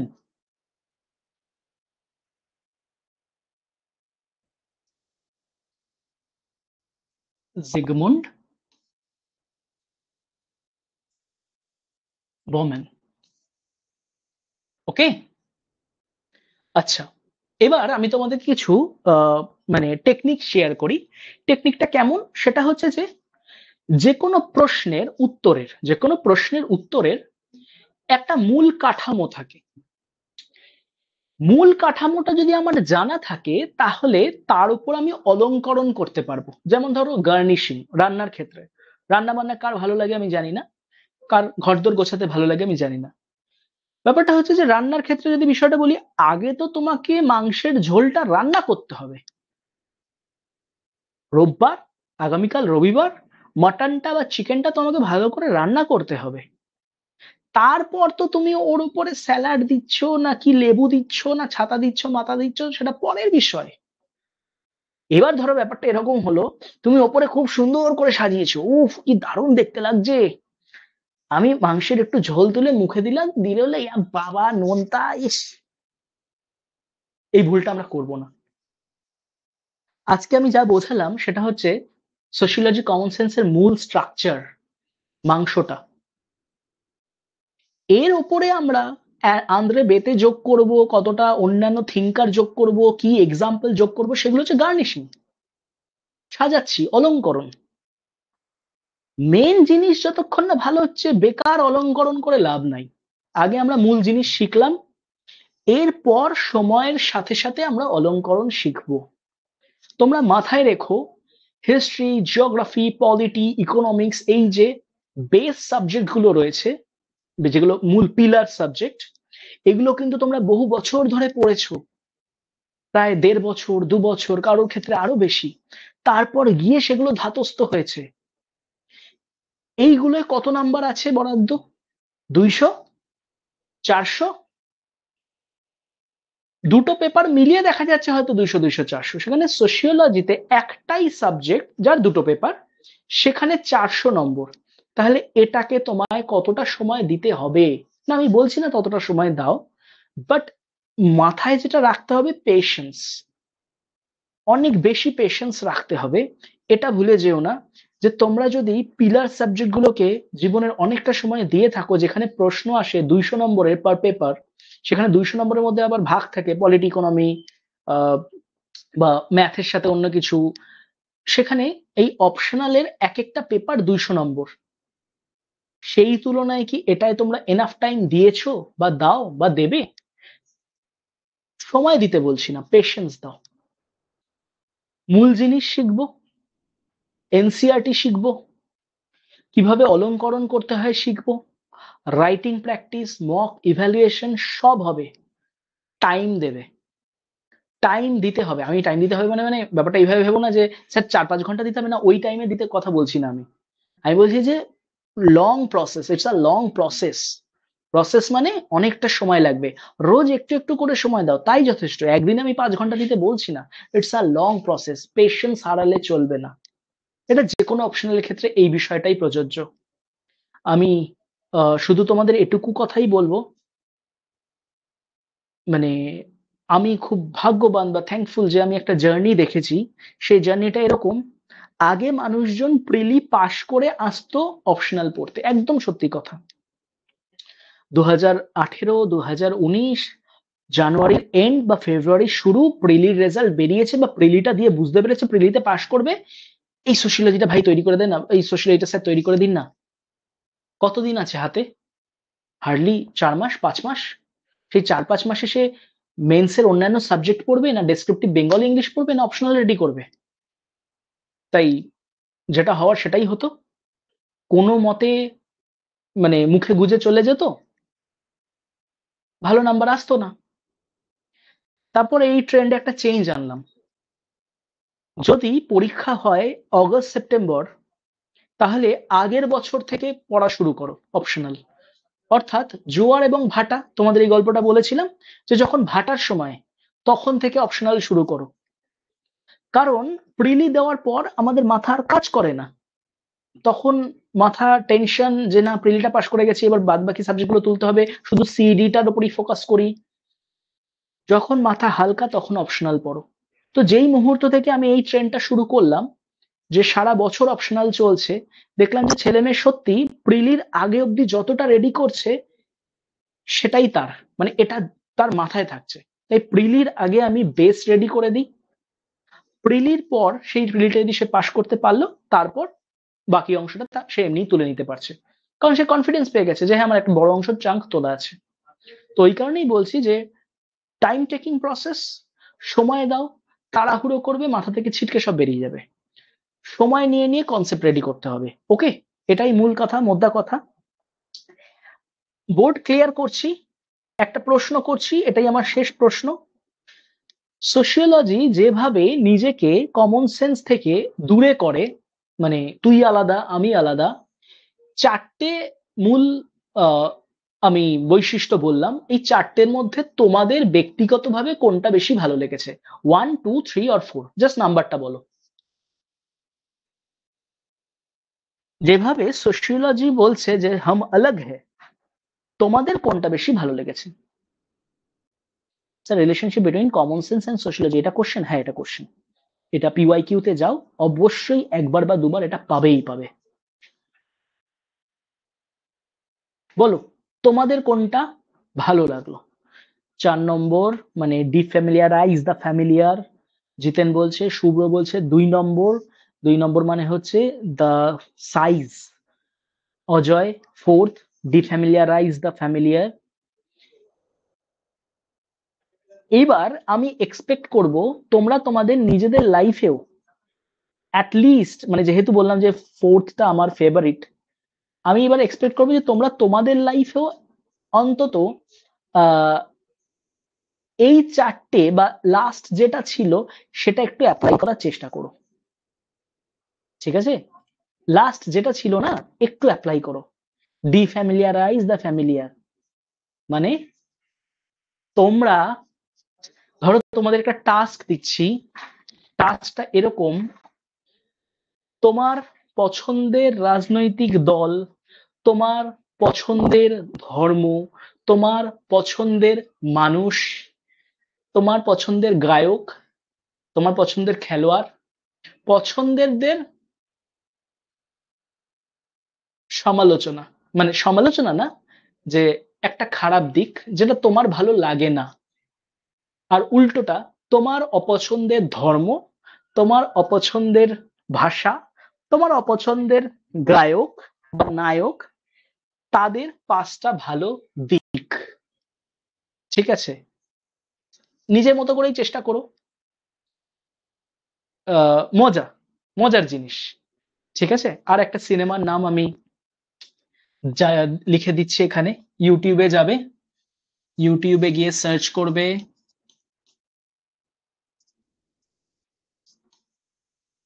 The Modern Times by Charlie Chaplin. ইউটিউবে গিয়ে এই বইটা সার্চ করে দেখে নিও। ঠিক আছে? The Modern Times by Charlie Chaplin. আজকের ক্লাস এতটাই রাখছি। আমি বাসুদেবের সাথে কথা বলে ওই গ্রুপের ব্যাপারটা দেখছি, যাতে আমাদের কমিউনিকেশনের যে গ্যাপগুলো সেটা আমরা আরো মিটিয়ে ফেলতে পারি। ক্লাসের মোড যাতে বোথ ওয়ে হয় সেই বিষয়েও আমি একবার নয় কথা বলবো। সেটা যদি তোমাদের দিক থেকেও ইস্যু হয় তাহলে তোমরা জানাতে পারো, আমিও একবার কথা বলে দেখবো যে এটা কিছু করা যায় কিনা। কারণ আমার সোশিওলজি সাবজেক্টটাই হচ্ছে এটা, ওই বোথ ওয়ে কমিউনিকেশনের আমার ভীষণ দরকার পড়ে। যে তোমরা একটা কথা বলবে, সেই কথা রিপ্লাই ধরে আমি এগোবো, ব্রেন স্টর্মিং মেথড, অর্থাৎ রেসিপ্রোকাল। ঠিক আছে? তো সেক্ষেত্রে দেখা যাক, কথা বলে আমি দেখি যে এই ব্যাপারটা কি করা যায়। কেমন? বলো, এত অব্দি কারো কোনো প্রশ্ন, বক্তব্য বা সমস্যা?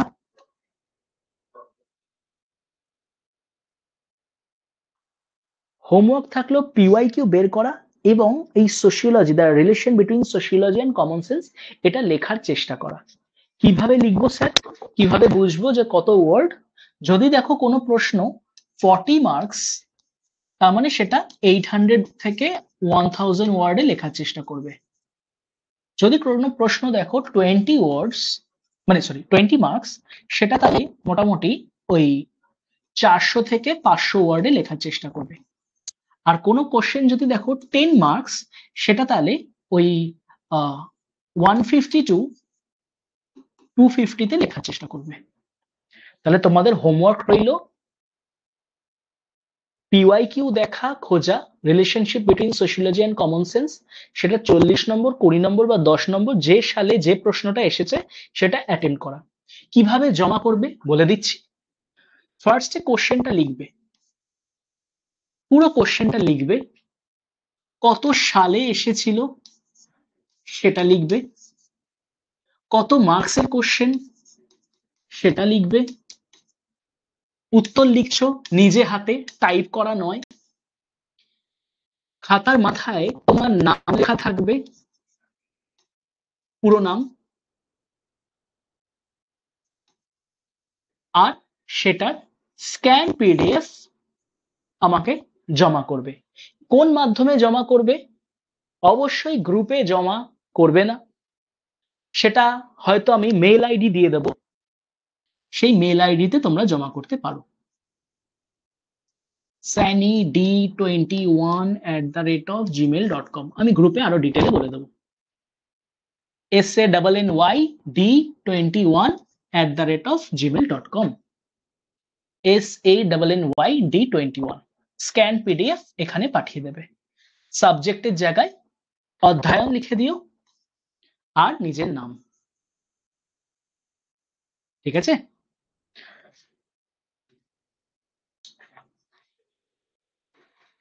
স্যার সোশিয়োলজি অপশনের পিওকিউ কোথা থেকে পাবো? এই রে, না আমি তো অলরেডি তো কন্টেন্ট দিয়ে রেখেছি। ঠিক আছে, আমি বাসুদেবকে বলছি তোমাদের জন্য পিডিএফটা যেন অ্যাভেল করিয়ে দেয়। অলরেডি আমার আগামী 10-12টা ক্লাসের কন্টেন্ট পিওয়াইকিউ দেওয়া রয়েছে পিডিএফ আকারে, বাংলায় এবং ইংলিশে। ঠিক আছে, দেখো তোমরা অ্যাপে, আই থিঙ্ক অ্যাপেই দেওয়া রয়েছে, সেখানেই পেয়ে যাবে। যদি না পাও আমি বাসুদেবকে বলছি তোমাদেরকে একবার এ বিষয়ে গাইড করে দিতে। ঠিক আছে, ওকে, আজকের মতো এখানেই শেষ করছি। আর আমি চেষ্টা করছি যত তাড়াতাড়ি তোমাদের সাথে গ্রুপে আসা যায়, যাতে কিনা এই আমাদের কমিউনিকেশন গ্যাপটা যতটা কমানো যায়, কেমন? আর এই ক্লাসের একটা নির্দিষ্ট পিপিটি আছে, আমি পিপিটিটা তোমাদের সাথে শেয়ার করে দিচ্ছি। পিপিটি পাওয়ার পর তোমরা বুঝতে পারবে যে মানে আরো কি কি জিনিস যেগুলো আমাদের ইনডেপথে যেতে হবে। তাহলে স্যার সেগুলো আমরা কি করে জানবো? এই কারণেই রেকর্ড ক্লাসটা দেব। ঠিক আছে, রেকর্ড ক্লাস এই কারণেই দেব, লাইভ ক্লাসে যে যে গ্যাপগুলো থেকে যাবে সেটা যাতে তোমাদের পূর্ণ হয়। কেমন? দুর্দান্ত ক্লাস স্যার, ধন্যবাদ তোমাদের সবাইকেও ধন্যবাদ। কেউ কারোর কথা শুনতে পারলাম না, শুধুমাত্র মেসেজে কমিউনিকেশন করেও যে ক্লাস সম্ভব, কনসেন্ট্রেশন পাওয়ার হাই করা যায়, পিপিটি সামনে না রেখেও শুধুমাত্র মানে বাচন দিয়ে, ঠিক আছে, কথা দিয়েও যে বোঝানো যায়, এটা তাহলে আমি জানতে পারলাম আজকে। তোমাদের জন্য থ্যাংক ইউ। আসলে আমি এইগুলো একটু ঘাটতে থাকি প্রসেস গুলোর ওপর, কারণ মনে হলো এটা তোমাদের ওপরই ফার্স্ট ট্রাই করি। ঠিক আছে, থ্যাংক ইউ সবাইকেই, ভালো থেকো, গুড নাইট, সবাই ভালো থেকো। দারুণ ক্লাস স্যার, থ্যাংক ইউ তোমাকেও, শুভ্র, শুভ্র, প্রিয়াঙ্কা, নীলাদ্রি, অজয়, জিতেন। ঠিক আছে, সবাই ভালো থেকো। আচ্ছা একটা কথা না আমি বলে রাখি, আমার না খুব ভোলার স্বভাব, ভীষণ ভুলি আমি, ভীষণ, মানে মারাত্মক। তো সেক্ষেত্রে তোমরা আমাকে পিং করতে কখনো হেজিটেট করবে না। ধরো বললে যে স্যার আমাকে না এই জিনিসটা একটু বলে দেবেন, ধরো আমি রাত্রিবেলা মেসেজটা দেখলাম, বললাম ওকে, ধরো পরের দিন কোনো মেসেজ রিপ্লাই দিইনি, তোমরা ভাববে না যে এই তো স্যারকে মেসেজ করলাম স্যার রিপ্লাই দিলেন না, বা আবার পিং করবো স্যার রেগে যাবেন না। আমি রাগি না, যেহেতু আমি ভুলে যাই তাই আমি রাগি না, কেমন?